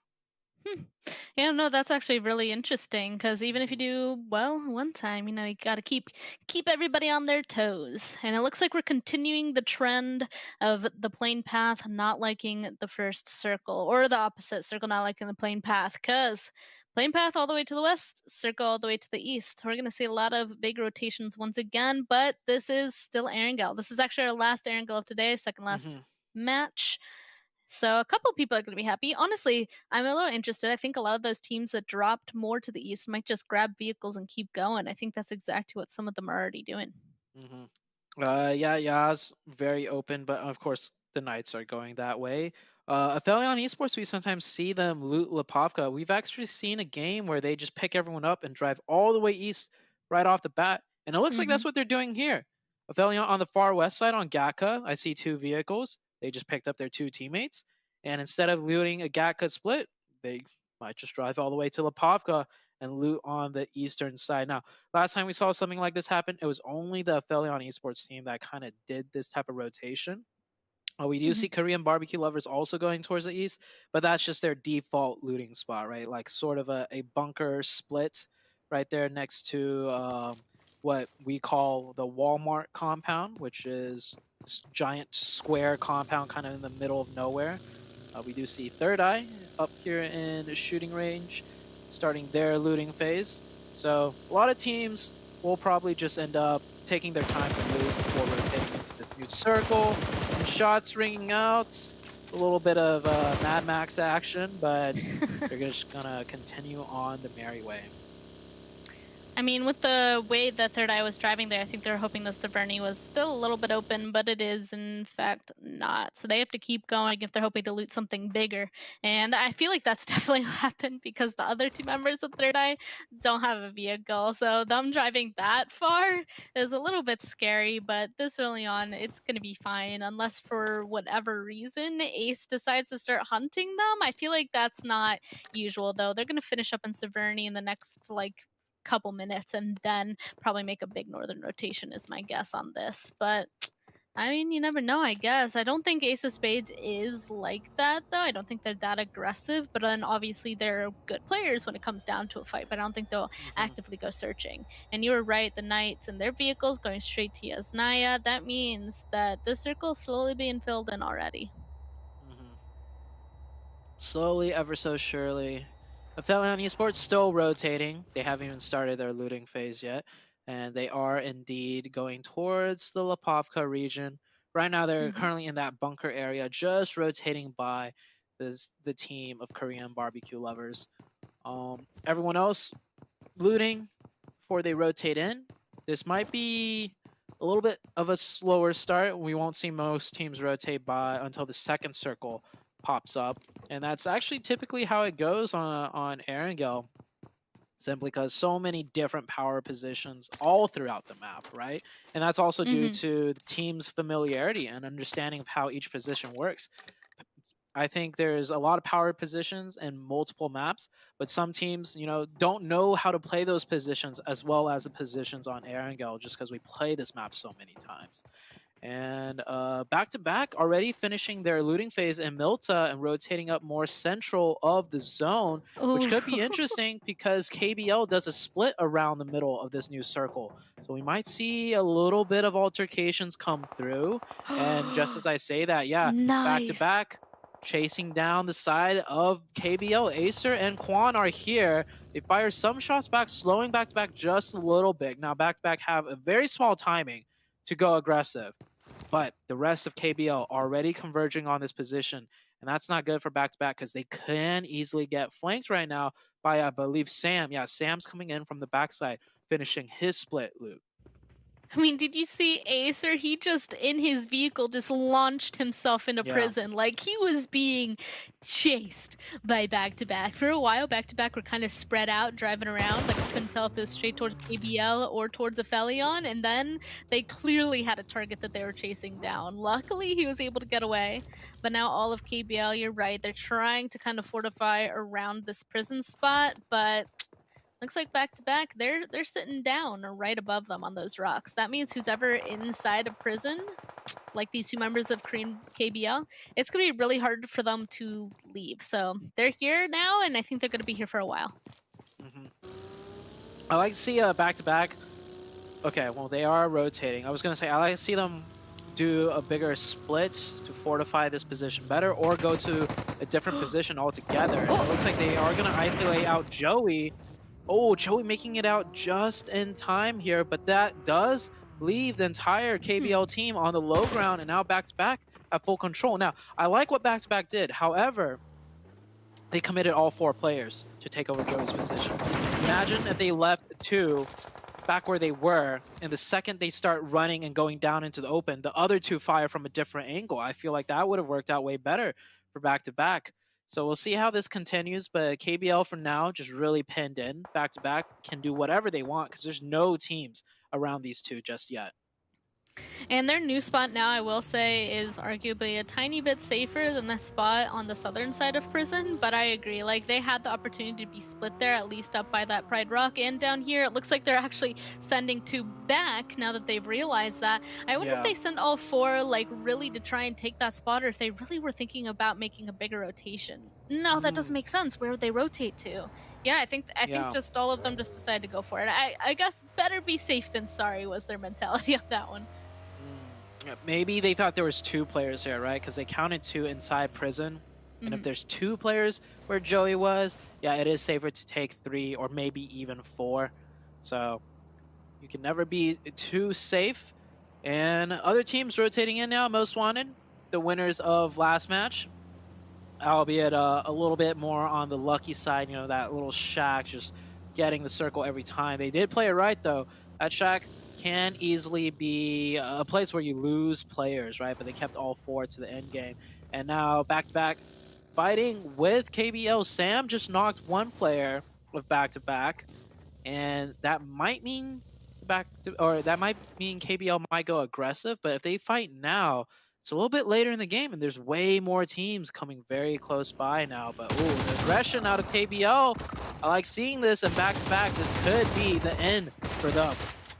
Yeah, I was actually watching this, and back-to-back, they're actually driving around clearly looking for members of KBL here, and it's not going on their side. They were able to get a lot of trades and these flushes because of that Molotov, but oh man, even more members. That means back-to-back is only down to 1 person. He will get that last couple knocks. There's 1...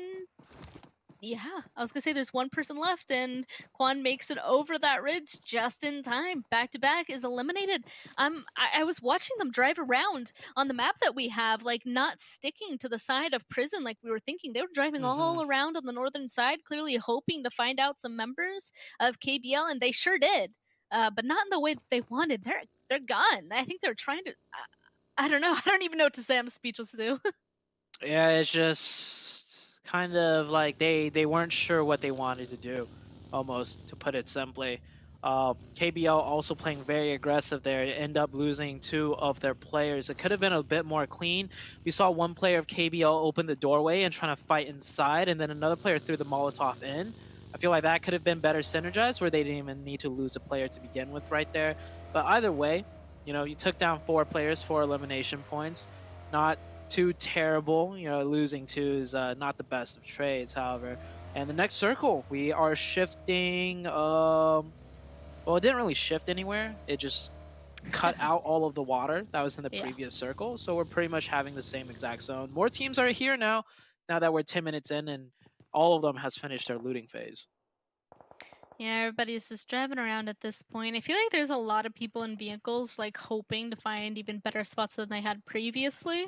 And that, of course, is going to mean that they're going to get some angles on people. So we might see some shots like this, like Skipper taking some shots at 19 Esports, just to kind of pester, try to pester your neighbors, see what kind of damage you can do. Maybe you'll get a knock, maybe a nice flush. But that's all that's going to be this zone for now, I think. I think this is still a little bit too big to see big fights, except there's definitely a lot of people on the southern side that are starting to get close. We see some single fire shots popping back and forth. That's like about, 80, 100 meter distance. And it just, I just had a thought. It's so cool that you're able to do this on a mobile device. Like, take 200, 300, 100 meter long accurate shots on With no aim assist. It's crazy. yeah, on a phone device on that small of a screen. That is something though that you do have to train. Like for your eyes to be able to spot out those small pixels. I've had friends start playing this game and they're just like, how do you see enemies here? And it's just like, it's practice, it takes time. A lot of teams still circling back and forth, like you mentioned, in their vehicles, trying to scout out the area some more, see what bigger splits they could do, see what's still open in this second phase before we head into the third phase very soon. How do you see? That was me when I switched from competing on a laptop to getting a desktop. Like, it was like so much more visibility. It was crazy. But also, like, to kind of go off on that a little bit more, when I was new to the PUBG M scene, I didn't realize that these guys played without aim assist, and that still blows my mind watching this every once in a while. Like, watch this. Like, Nesquik is about to just absolutely slap down. No, he doesn't want to get hit there. HQA was watching that window like a hawk. But yeah, just a little bit of love to what these guys can do, I think, because I'm still astounded every time I watch these. Yeah, next circle coming in. Where is it going to go? Goes down a little bit to the east. Knights with a huge split. I like this split that Knights is doing. Not in this circle, but each position that each player of the Knights is in is a power position in of its own. So no matter where the circle shifted, they will have a strong power position to play in, to fall back on. So that 1-1-2 split was not a split to hold for rotations or to pick up points, but it is literally a split held to take the next power position in the next shift. And I think that was really cool to see there as another member of KBL goes down. Quan, last one up, forced to play on the very, very edge of zone, and he might end up getting, crashed here too, but when you're playing this edge of zone, maybe you could surprise a player or two, as Ace of Spades fighting with Angry Amateurs. Ace of Spades looking really good, taking down majority of the Amateurs team. There we go, getting that one res off. They don't have the best spot though. I'm a little bit worried because they're behind like the tiniest little shack house ever. It does look like they're realizing that already sending one person out on a vehicle. Doing this will make it so that hopefully he'll start tossing him some nades. Yeah, there we go, so that they can't use these windows, so the rest of his team can kind of follow on after. But even still, taking a good amount of damage. It looks like the knock came through though, so the rest of Ace, they're going to be over here shortly. And I think that's it for Angry. I think there is only that one person left. It's just on to Mayo. It's a little difficult as he also flushes out his poor teammate there. Ooh, this could be it, actually. Yep. Perfectly tossed right there. That's a good finish for Ace of Spades. Now they clear out that building, which they could use to push into the next building potentially, which is THIRDEYE across the road, and THIRDEYE is in zone. THIRDEYE playing a little bit of a split, so they might have an easier time just crashing it straight on. We'll see what they do. Execute here. This is the middle of the zone, pretty much, a little bit to the left of it. I don't feel like Execute's in a really great position. They're just playing in some dips next to a power position, so just trying to survive and keep their head down for now. Yeah, it's making me a little bit nervous. There's so many angles that you can get on where they currently are at. Even, oh, they spotted out 24K up there, but the rest of his teammates, if they get in that building, like Solo is for sure stuck at that rock. Yeah. And there we go. Looks like they're going to be able to get that knock on him, and there's nothing the rest of the Execute members can do, because what do? You don't want to run over that hill into the complete and utter open to try and get that res. Like, he was knocked, flushed out, like he was gone. Now there's only two of them left. Yeah, Solo was definitely in a bad spot, but I question a little bit how he decided to play that spot, right? He was playing extremely loud with no support from his team because they can't. He's in a terrible spot. I feel like in that situation, you just kind of stay low and quiet, and maybe, you know, the Wall Street Bets team will get into a fight with someone else, something else might happen, and then you have an opportunity. But when Yeah. you're shooting that much by yourself, that forces Wall Street Bets to deal with you, and he gets taken out. Circle does shift down to the south right here. This is the Walmart compound I was talking about. HQA taking a fight with Most Wanted. HQA with 4, though, but not in a good spot at all. What? Oh my god, look at that. Oh, a double. Nice. I want to see Most Wanted get aggressive off that. Looks like Cordy is just prepping yet another nade. I mean, this could go on ahead and get this last one down. Not quite. Oh, this one might, though. Just more damage. Well, that means that there's only one really up. There we go. Finally getting that knock onto that last person trying to go for the res. And that just leaves queuing left. And I believe that Most Wanted should start sweeping this back here because they know that somebody is close. Unfortunately, they are doing it with only one person, but Sleepless is able to get it anyway. That was a nice hold and cleanup for the side of Most Wanted. HQA, I'm a little bit surprised by that performance, but I think that was just a huge nade for the side of Most Wanted. And so they were doing a 2-2 split. They left this spot to take out HQA. So that does leave only Alucard here. Alucard, though, he's looking good with that DBS. Oh, gets a little bit greedy, jumping over the wall top. The rest of the team could have supported him if he just stayed a little bit more safe. So they end up losing this position. This position in also kind of center zone. So Most Wanted doing a good job, I would still say, reacting to the HQA and the hit list pushing in. So can't really fault them for that. They do pick up 4 elimination points total so far and keep 3 people up at a strong position. The hit list, though, kind of snuck that one in while Most Wanted was dealing with HQA. THIRDEYE and Ace of Spades on the northeast, not in the zone. They're going to have to fight their way in as the circle is slowly starting to close in. And as you can see in that elimination feed, we expected it, but Execute is now out of this game. That wasn't the best spot ever to be at. And that just means Wall Street Bets, they're going to be able to kind of spread out a little bit more, maybe even some other teams. THIRDEYE, though, oh man, a lot of shots between them and Ace of Spades as of right now. Even APHELION actually getting involved. It does look like they'll finally be eliminated, though. Only a couple of them were alive at the end here. But both these teams right here, both Ace and THIRDEYE, they're going to be trying to move in the same spot to play the very edge of the zone because everything else is so open. So we know that this fight is going to be taking place. Ace of Spades right now with 7 eliminations. They've just been fighting their way in nonstop. Ace of Spades is looking like, you know, the Panthers in their prime, almost. True. Yeah, I haven't really seen the Panthers do too much, but Ace of Spades, you know, giving me, you know, notes of the Panthers with how well they're playing and how well they're just taking these fights. The Knights on the north side wrapping in on their rotation. They had to get a revive as they were being contested a little bit, but they'll manage to find a spot in the edges of the zone with no real problem. Coops doing Coops thing. I don't even know where Coops is because we see 2 of the Knights here and Coops is somewhere knocking and eliminating players. Here's Coops Intense. Taking a fight with Ace of Spades now. Oh, I was just complimenting Ace of Spades so well, but Coops is just better. I don't think THIRDEYE or Ace of Spades expected Coops to drive all the way down along the side of this circle and take down THIRDEYE and half of Ace of Spades. I know I wouldn't. That was an interesting decision that worked wonders for Coops, though. I mean, they heard the struggle happening over here for a while, though, so if you can take your vehicle and kind of drive on up and see what's happening, I mean, why wouldn't you? But yeah, now one of those teams is completely gone, and the other, Ace of Spades, is down to 2 people left. Yeah, Knights are still doing a 2-2. We have Spec, and I believe that Xenox on the other side. They just took down player 19E, or Wall Street Bets, I mean, and forced them out the other way. So playing a huge 2-2 split, controlling the whole entire northern half of the new circle, as it is going straight into the open fields, the hit list with only the hard cover left in the new zone.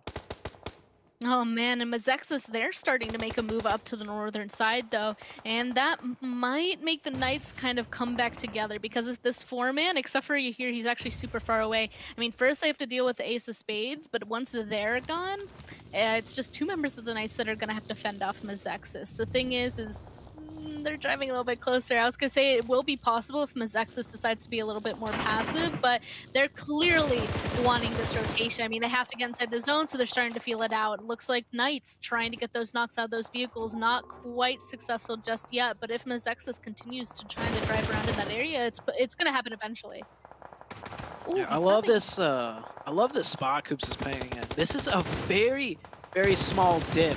Gotta be a little bit careful though. If he had a pre-nade ready, Remix would have gone him down instantly, but I think he was a little bit distracted. He could still get saved. We see, I do believe that was Tensa on the supporting line, but yeah, oh, perfect support out of Tensa. Oh, and the trade, even more perfect out of MEZEXIS. This is a straight out 4 versus 4 brawl with players moving in back and forth, trying to reposition and help each other out. But I think MEZEXIS, at the end of the day, will get a better end of this. The Knights were in such a great position, but a slight slip-up causes the whole entire formation to crumble.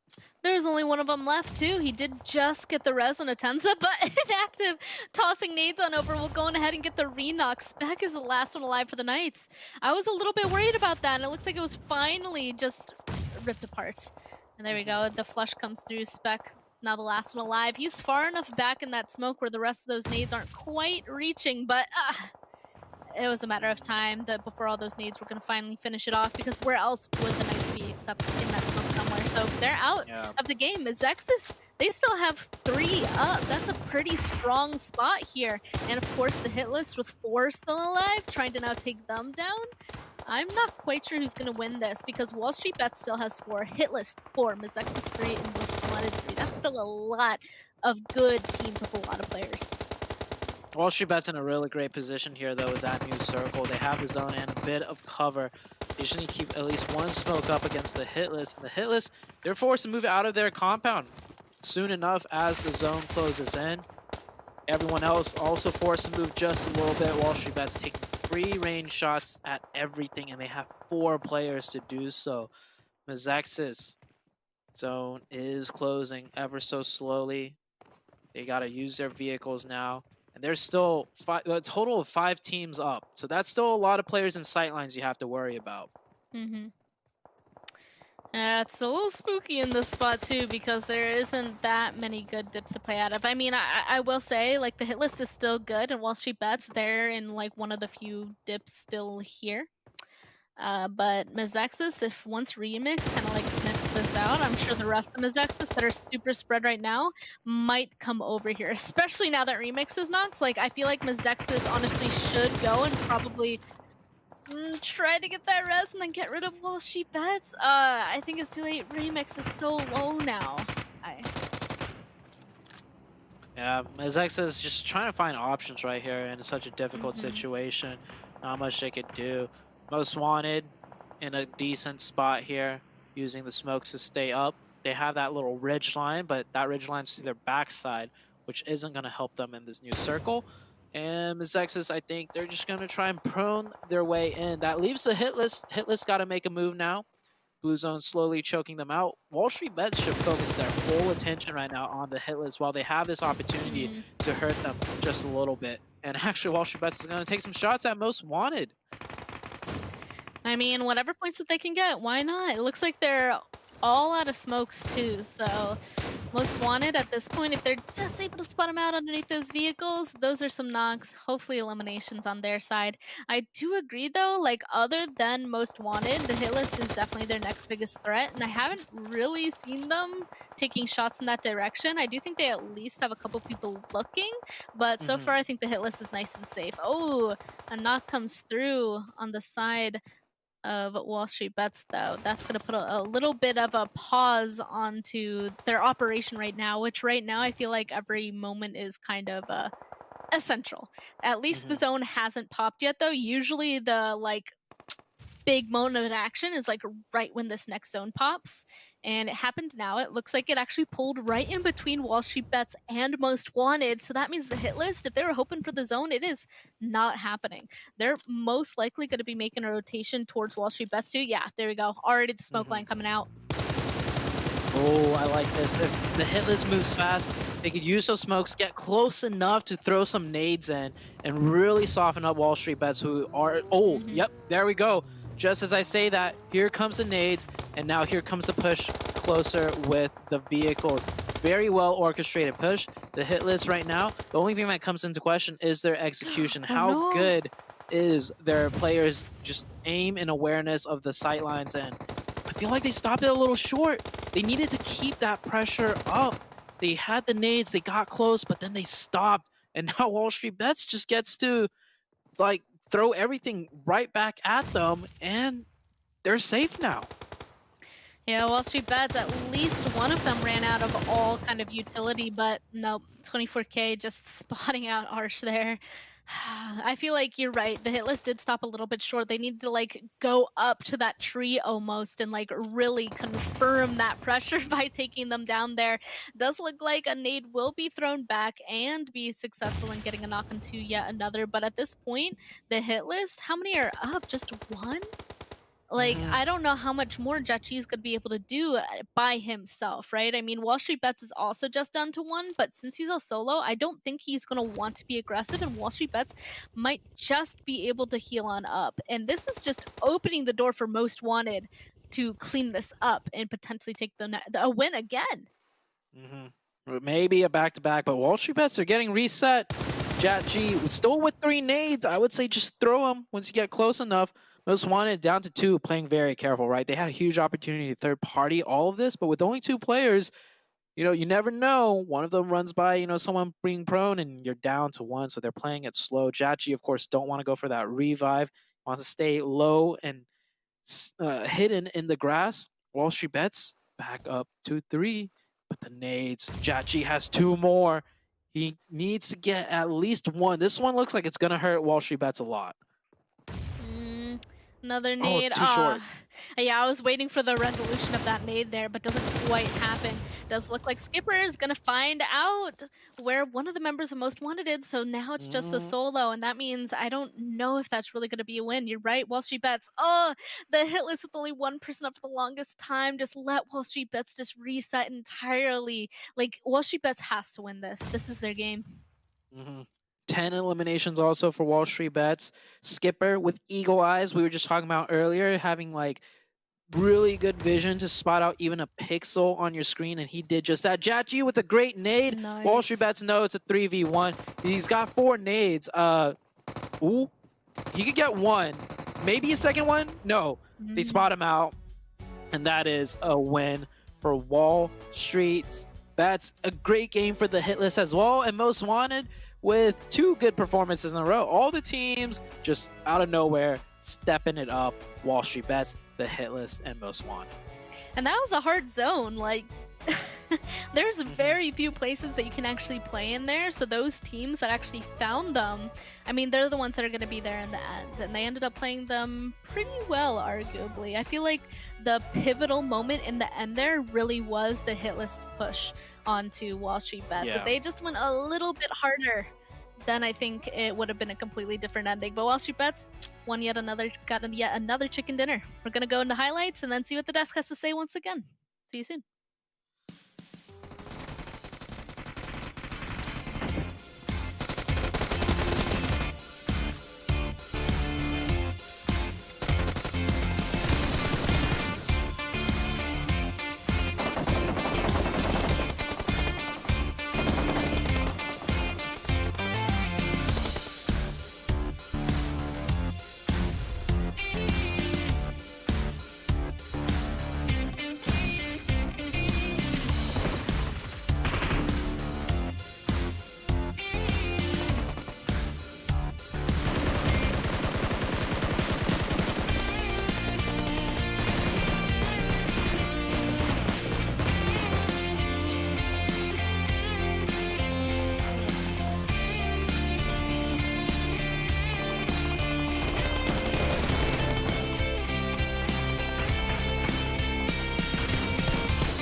Wall Street Bets, getting that chicken dinner on that one. It's good to see that good old snake play towards the end there. Of course, I'm Hot Jukes here with 7WG and Glitter Explosion.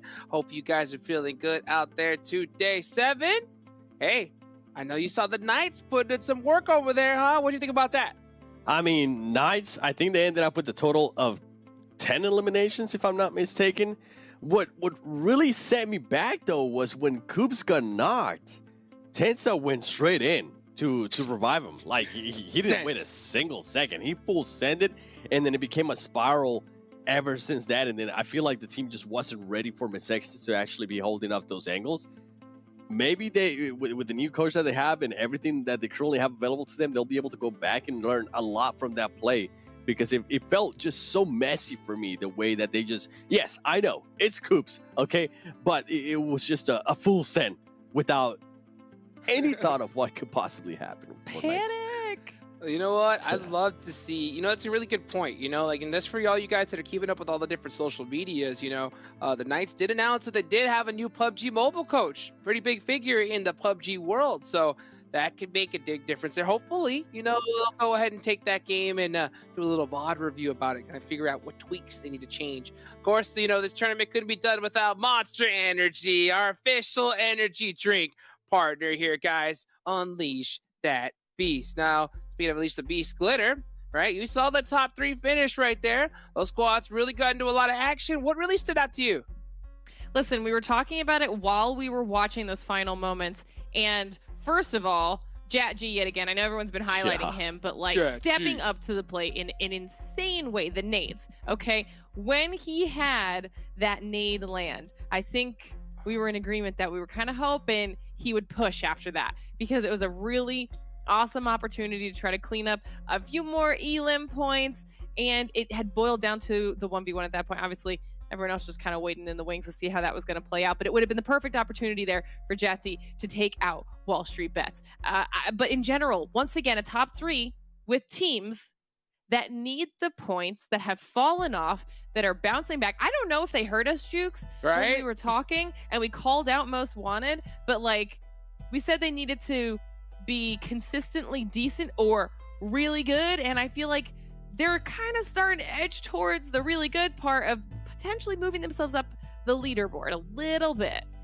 Yeah, I mean, another top 3 finish there for them, and, you know, putting in some action towards that end. I mean, they ended up stealing a game from APHELION just the game before 7. Can I just say, Most Wanted kind of threw the win there when they decided to third-party Wall Street Bets in the hit list? Because the hit list was going in on Wall Street Bets. I mean, they only had, I think it was just one player live from Wall Street Bets. They had him on the ropes. And then all of a sudden, that Most Wanted player just got that itchy finger. They're like, oh boy, I better get involved with this. And then as soon as that happened, you can see the hit list stopped in their marks. They're like, okay, we can't do anything now. And I think that's why JatG actually, second question, getting on that buggy and making that full send. If they would have waited just a little bit longer, obviously it's hindsight. We're able to see a lot more stuff that the players are not able to see there in the moment. But man, I really felt like Most Wanted could have won that. Well, you know what? We'll wait a little bit longer before we get on that Most Wanted train just yet. But guys, you don't go anywhere. We got an awesome interview with the hit list, and we'll be right back after that.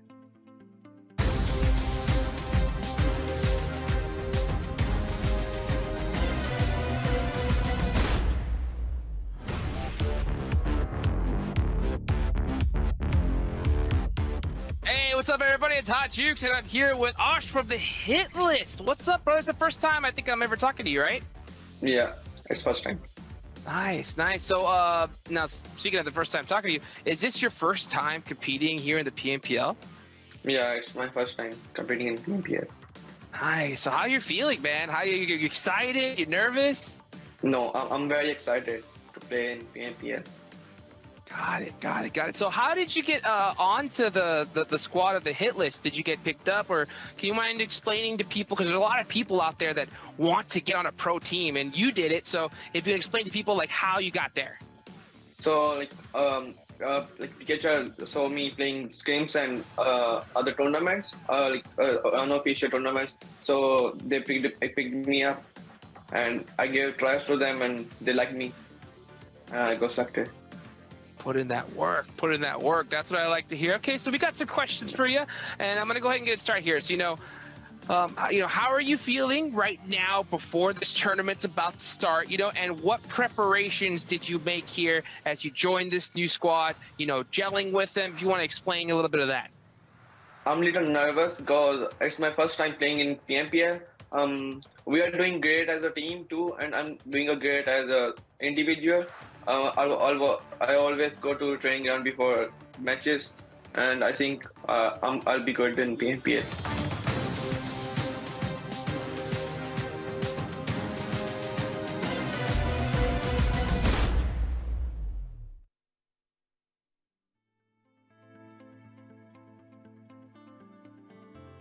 Bam. Always good to see you. Get a nice little conversation in with the hit list. Excited and nervous. First PMPL for him. And so far, we've seen some really big shines of light from the hit list here, 7. Yeah, I mean, I feel like every single time we talk about the hit list, it's mostly because of something that JatG has shown us when we're actually looking at them during the match. It's never anything that some of the other players do, and I feel kind of bad for them because some of the other players are able to put up great performances. But every single time it's the hit list, it's literally JatG just doing some amazing plays, whether it's nades, whatever it might be. And I mean, I'll take it. I'm pretty sure they'll take it too. Well, you know what? Let me ask you this, Glitter. From the rest of the hit list squad, do you think they need to step it up a little bit here this next match, or should you think JatG should just kind of lead the way? It's a combination of both, right? Because we talk about this a lot. If there is one player on a team that the squad can kind of rally around, that's your building block, right? That's kind of like where you can start your greatness. And we've seen that happen. We've seen them be able to rally around JatG when he's having insane performances. I feel like he must know when the spectators are on him, because like you're saying, 7, he always really does have insane plays anytime we check in with the hit list, but also still wants some other people on the hit list to almost become like the second JatG, because having multiple superstars, which we've seen multiple teams formed around the idea of knights, it will eventually help you be even better. And when they play well, when they're all on, we saw what happens after day 2 of this phase. They were in second place overall. They were doing insanely well. They just need to be able to keep that up. Yeah, don't want to rely just on one player, because if he has that bad performance, then it's going to be tough for the rest of the squad to really amp it up here. But man, we got one game left here for today. Don't go anywhere. Let's get it going. Let's get it on over to the jungle and bring it on over to our casters. We're down to the last match of the day. We still got one day to go before we figure out who makes it into the top 12 for Livik. But for some of these teams, this could be the game-breaking map, because we're down to Sanhok. And in Sanhok, you never know when you get an opportunity to win the match, depending on where the circle goes, Span. I'm exactly like the analyst. I'm like, yes, we're about to be going into Sanhok, the last match of today as well. Because I don't know about you, but last week, like the last day on Sunday, like it was intense in my opinion. So this being the game that it's gonna be the game that lets off what's gonna be happening tomorrow. So this time we at least have a decent playing path, and everybody's gonna start spreading out, and it's gonna be really aggressive. The last Sanhok we watched as well, Sute, I believe was like really insane, like down to the island on the southwest. So right in between Nakam and Sami is where it ended. And it was KBO that ended up winning that match. But we'll see what happens in this one. So we've had a zone on the northwest. Now we've had a zone on the southwest. And I guess we've had zones kind of to the northeast.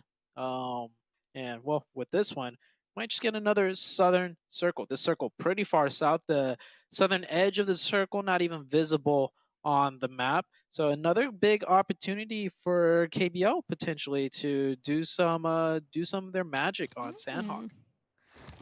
Yeah, I like that. I want to see what happens now. I am also a little bit concerned about what's happening right here. Well, we're cutting away because there's another thing happening. There's a couple of fights already happening. What's What? Like, I feel like people usually have their spots, but I mean, Four Bros and Dope are right next to each other, but not only that, Angry Amateurs are like almost surrounding them. And it looks like Third Eye and The Chosen are dropping in basically the same spot over here near Ruins. It's going to be a little bit of a crazy beginning game. And here we go, the big push coming through from Sup Pig. Oh, he had the shotgun, but unfortunately both of them just missed. Third Eye is going to gain the advantage immediately. The rest of The Chosen, though, is super spread out, so I don't even think that even if he got that knock, it would have mattered. I feel like we're seeing this because we're having Sanhok on the last match of the day. Like, fatigue is a thing, and I think for a lot of these, or not a lot of these players, some of these players going into Sanhok on the last match, it's just like, okay, we know we might get contested. Screw it. Let's just go for it, right? Let's take the fight early on. It's getting to the end of the day. They're tired. They've been playing a lot of matches, and they're just gonna see if they can outgun the other team. Because at the end of the day, if you win, it's still 4 points. It's still good for Sanhok. So we're seeing these fights play out. Dope playing very quiet, not making a noise. Laurie from Four Bros has a decent idea of where these players are. Some shots with the iron sight not connecting. Those could have been some nasty shots. Casper also with the iron sight. Yeah, a lot of these players not even having time to loot up a sight of any kind in close range. Pop up in the door. He's behind the door though. Flash taking some pre-fires. Smart decision not to run through that open door, because right on the other side is 3 more players of Four Bros holding that in. Ooh, the door goes open, but Laurie luckily has a little bit of cover because the door opening the other direction. Flash, though, he's going to try and shut it down with a singular nade here. And it's a little bit scary, I feel like, for Flash, because there's 2 Four Bro members there. How is Laurie still alive? Literally sliver of health from that nade. I think Flash knows it. He tries going for the push and he does it. 1 peek gets 2 down. They're both so low. I was so nervous because there's only 1 of him.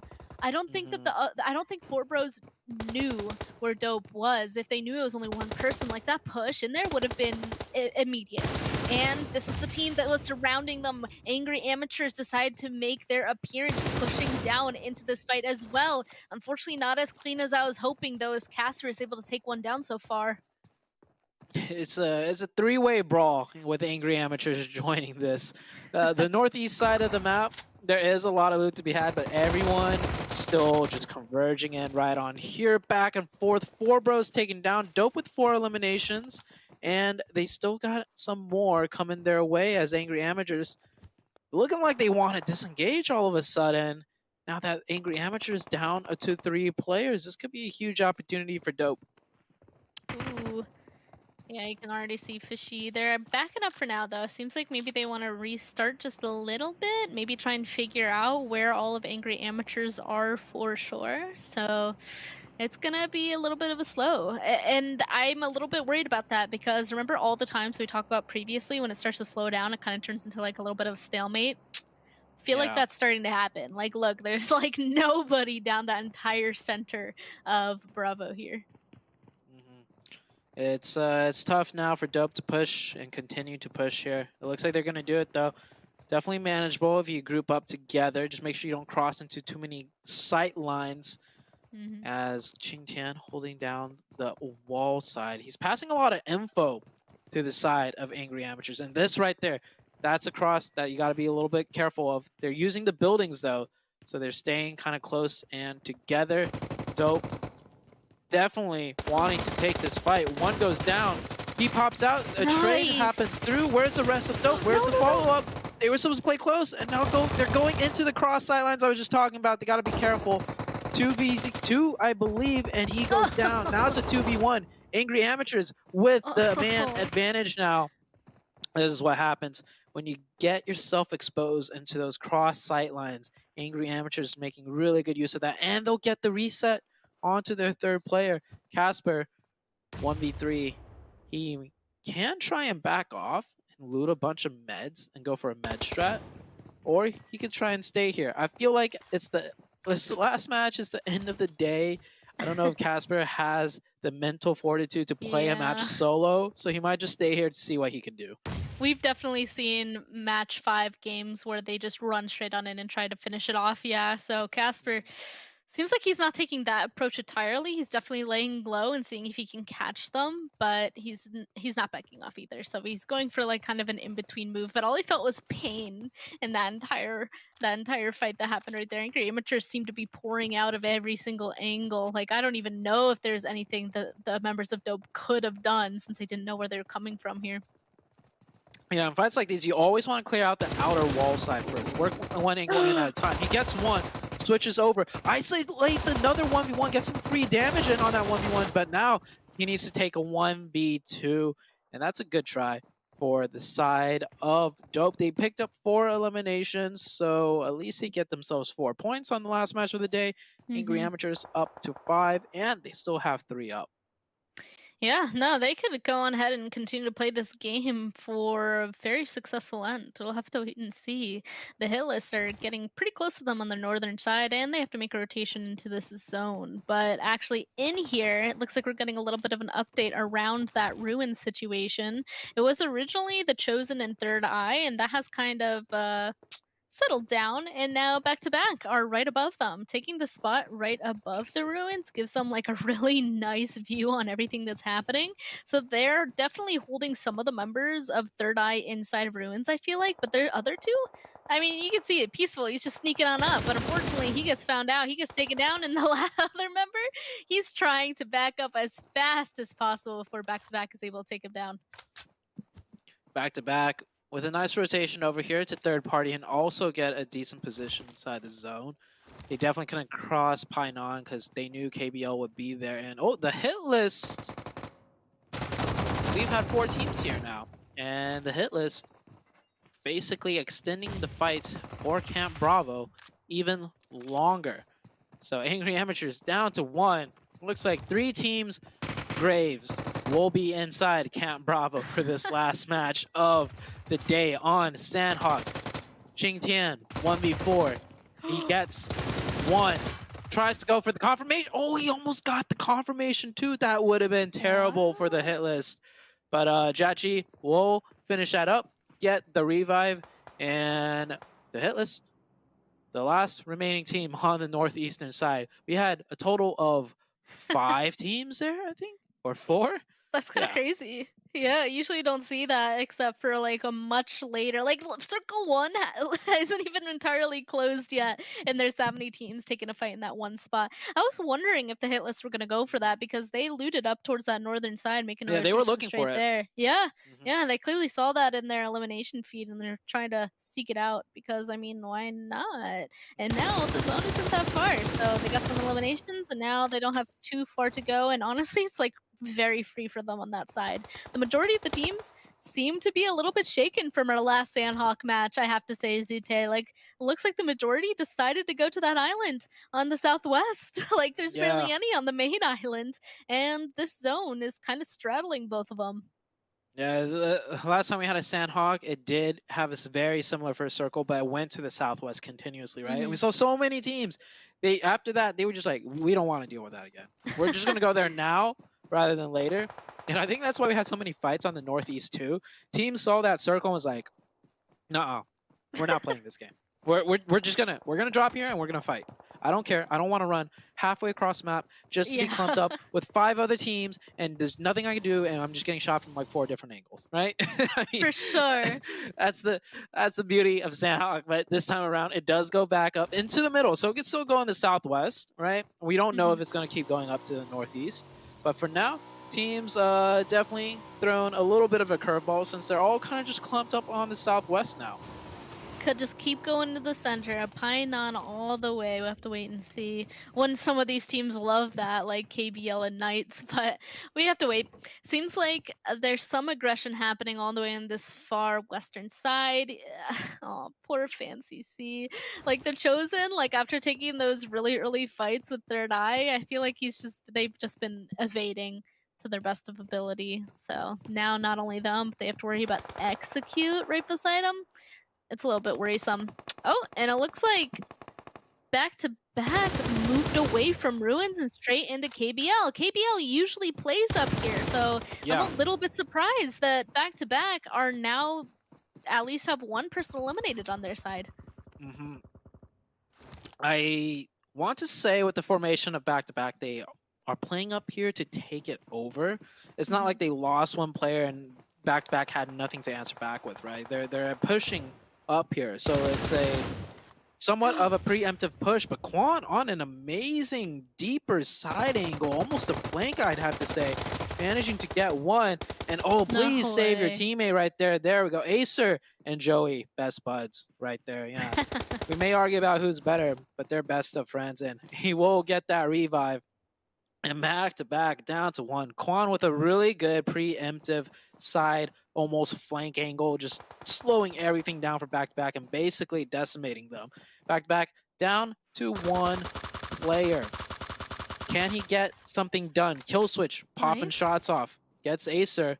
3 more to go. And Nova coming in. Nova knows where everybody is on the map just simply through research of teams' rotations. They're coming into third party everything. Yeah, this is going to be quite interesting. However, since they're coming in on the end of this fight, like they have to get moving now. I feel like Kill Switch, he is successfully getting away though. You look, you can see him. He's like booking it backwards. He knows that all the nades are going to be landing on his spot. So back up a little bit and laid prone. Yeah, I don't know if Acer's going to be able to be saved in this situation. Taking a lot of damage actually being spotted out here. He left Acer behind.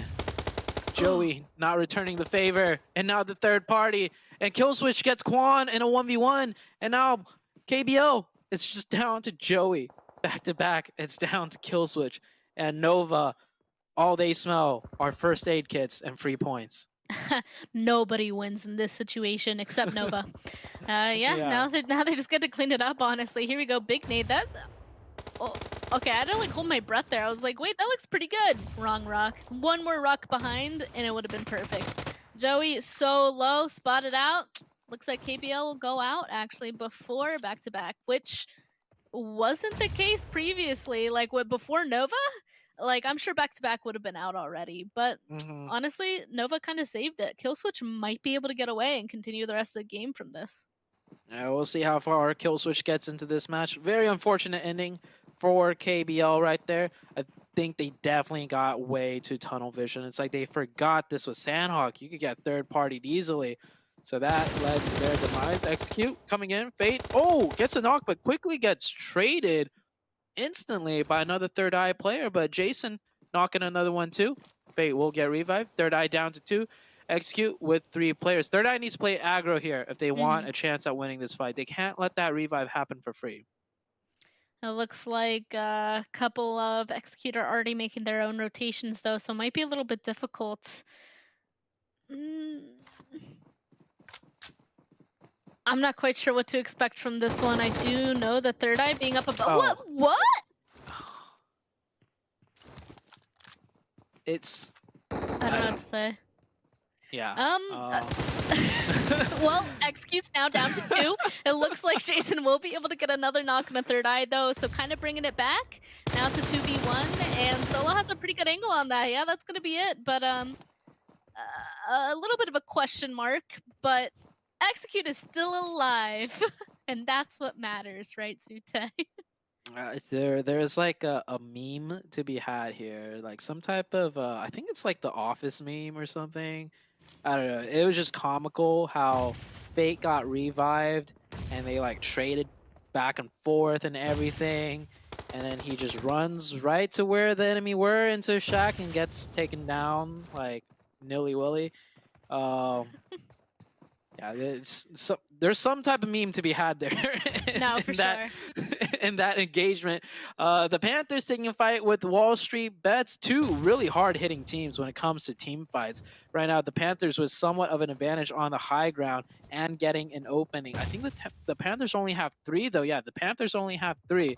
WALLSTREETBETS getting a good answer right back, keeping up the pressure, keeping up the man advantage. Nice. Now the Panthers down to only 1. WALLSTREETBETS, they're looking a little bit better than the Panthers when it comes to engagements now. The Panthers no longer the big dog when it comes to the which team is a harder hitting squad out of the PMPL NA. You know why? It's because 24K has a little cat pet, and apparently House Cat is stronger than a Panther. I mean, look at them. Just disengaging at this point. Knew that he wasn't going to be able to get that res into his teammate. So what's the best answer? Disengage and hope to stay alive longer? He didn't drive too far. Yeah, there we go. You can see him now just speeding across, trying to get to the zone at this point. As WALLSTREETBETS is going to flush and clean up the rest of his team. Afraid he got away, so he might be able to stay alive as a solo, just send it on into Painan, which, by the way, the zone went to, so I'm pretty excited. And with a solo in a city, it's a little bit harder to be taken out. Knights in a great position as the circle did continue to go north. And a lot of teams starting to filter into Painan. I think Painan perfect for Nova, right? Because they are not necessarily looking to push out of Painan, which will be difficult. All they want is one player alive at the end of the day to med strat. And where better place to med strat in Painan, right? In all those buildings, chances are someone's not going to be able to find you. So we'll see what they do with that. I see the HITLIST way down far in the south doing a huge wrapping rotation in vehicles in the blue zone. They might end up just running straight into execute at some point. MEZEXIS needs to come into the zone. Ace of Spades, they're probably going to go somewhere into Painan just to stay alive for a zone, but once the circle shifts off, we'll see a fight between Ace of Spades and Nova, most likely. A lot of teams still working their way in. I feel like with how spread out Nova is right now, I feel like they might be looting or watching their angles in these positions. I mean, Koi, he's ready. It's his time to shine. But Ace coming down from the southern side, like unfortunately, Nova moved inside of Painan where nobody's watching that angle anymore. So it might be a little bit of a surprise for Nova when Ace enters on the very southern side of Painan. Zone is still closing. A lot of teams still slowly making their way in, and judging from the minimap, I don't think any big fights are going to happen yet. The big fight's going to happen in the next circle. Everyone's kind of, put down their position where they want to play at right there on the minimap overall. WALLSTREETBETS just edging in onto the eastern side. Yeah, everyone's good for now. Even the HITLIST, they're not going to try and clear out that compound. They're going to stay on the hill for a little bit and wait for the circle shift before making a play. Ooh. Here we go. Ace is finally here. Kindness did kind of come back a little bit. I don't know if he felt it in his bones or what, but he definitely hears him. He has 22 first aids. Kindness is the one with all the meds, and he's by himself. So even if he can knock one, he should stay quiet. And, he's kind of forced to, but he doesn't knock one. He knocks two. The patience out of these Nova players to line. Oh my, and he gets a third? Wait, no, that was from a different angle. Yeah, Koi was the one that got that player. And just like that, I mean, dang. Talk about the value of patience.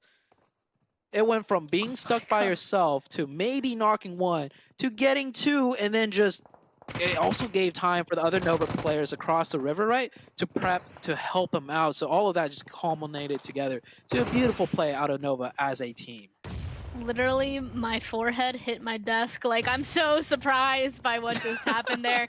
Now Mambe is the one that's trying to hide inside of the blue zone. Now Nova, they tried clearing out one of the buildings, but now the blue zone's upon him. Mambe now has the opportunity to stay alive out there. He has 17 first aids, kids. Yeah, so he'll be able to do it for a little bit. Maybe his teammates have a little bit more. Looks like the Panthers are now eliminated. The rest of this is just going to be chaos. There's so many teams coming in from different angles. Here we go, inactive. Using that DBS as well, trying to catch out that last member of the Knights. You see him running, no gun out, trying to find cover there. He's so low. Spec stays alive though so far.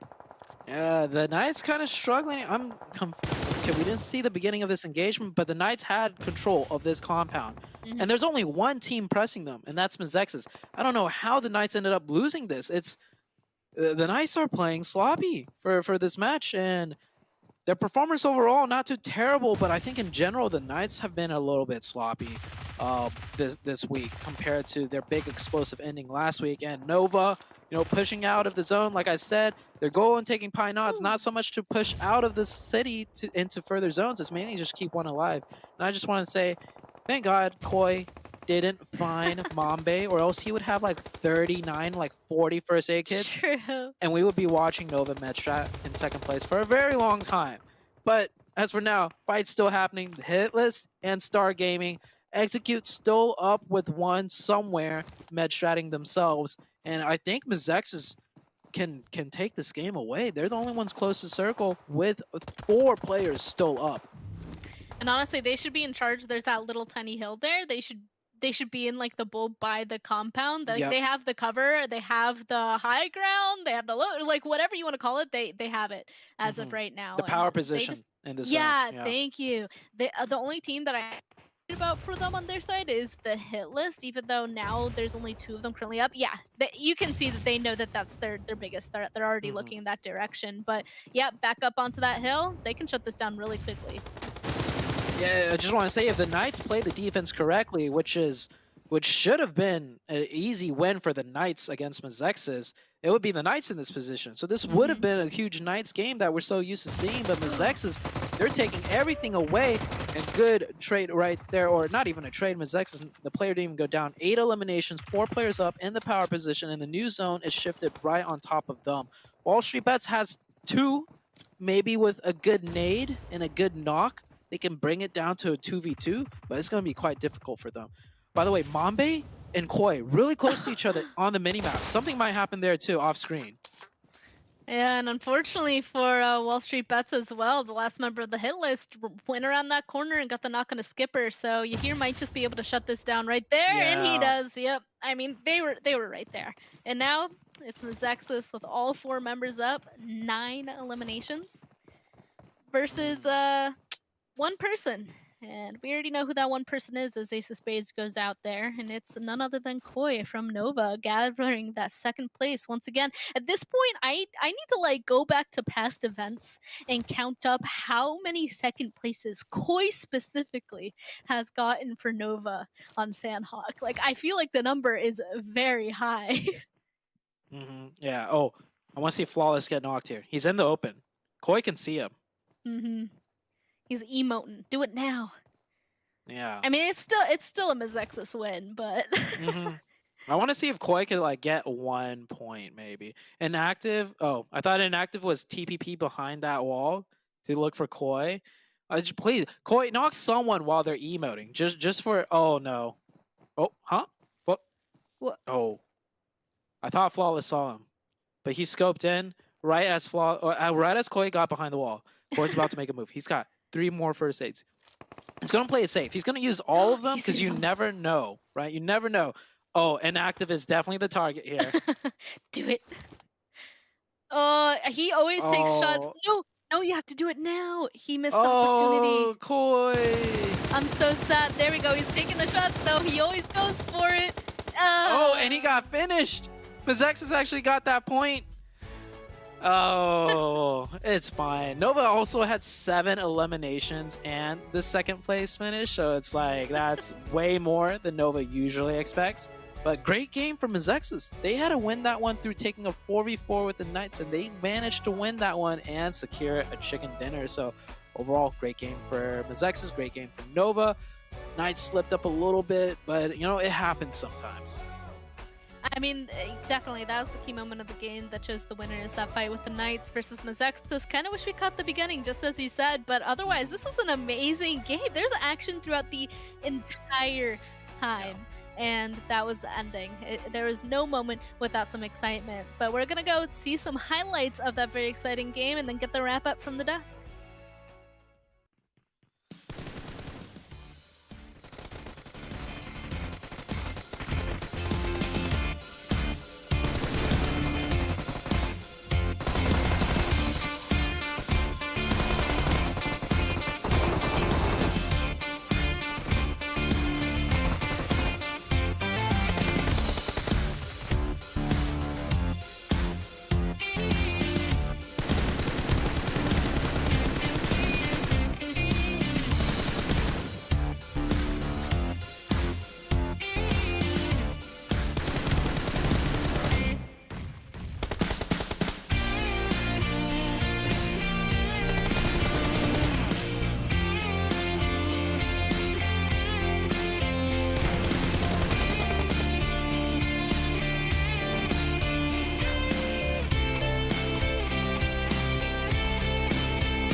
Let's go, MEZEXIS Esports. Get the last chicken dinner of the day. That is how you get it done. And of course, you got to get it done with Monster Energy, our official energy drink partner. A huge shout out to them. And for everybody out there, I hope you guys have been keeping up with everything. I hope you've been following all the socials.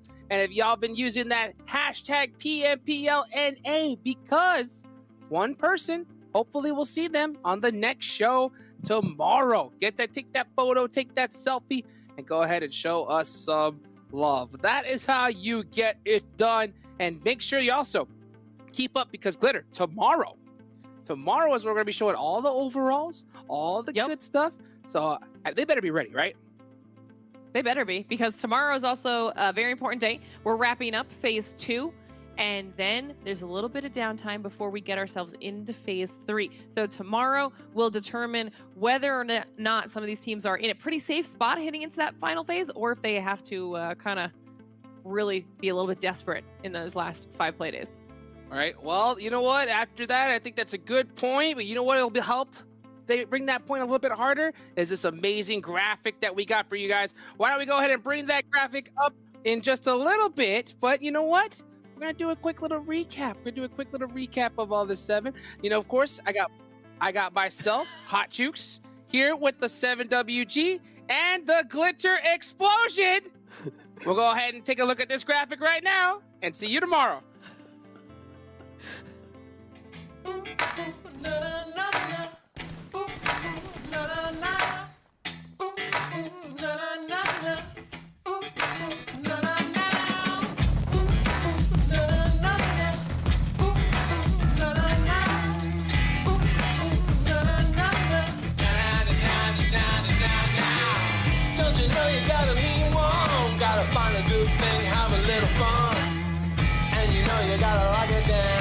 Save a little something for the next round.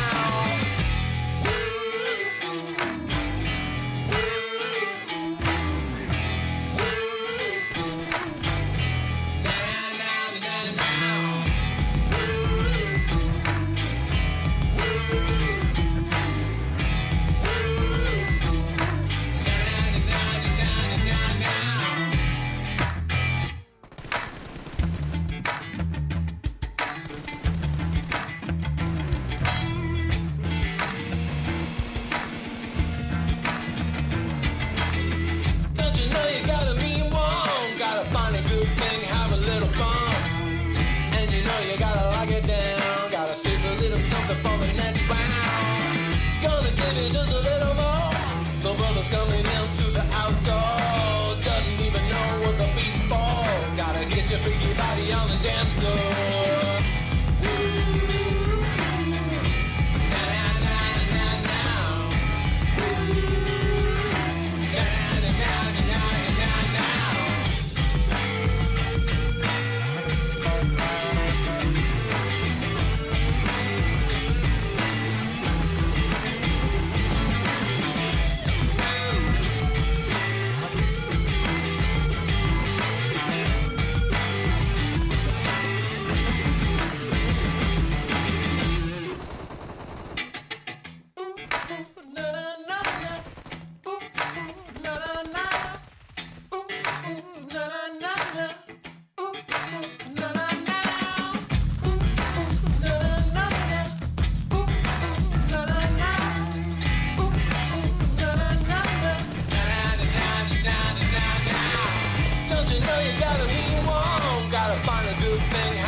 Save a little something for the next round.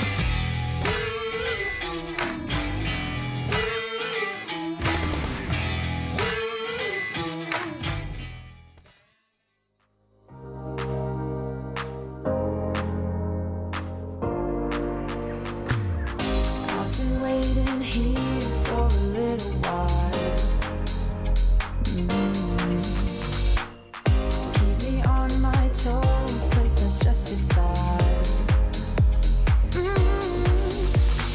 Baby, can you make your move? 'Cause we don't have forever. Baby, I could take your pain and turn it into pleasure.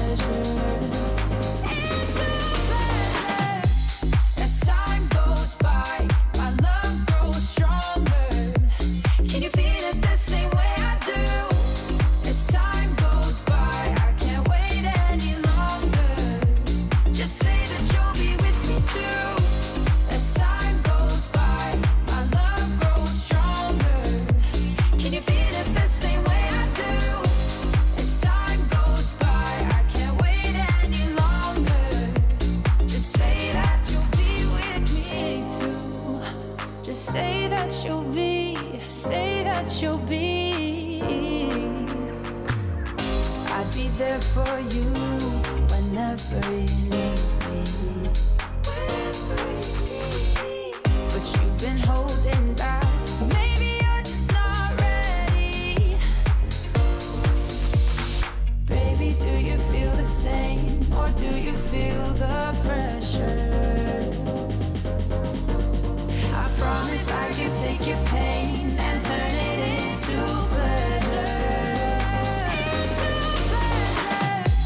As time goes by, my love grows stronger. Can you feel it the same way I do? As time goes by, I can't wait any longer. Just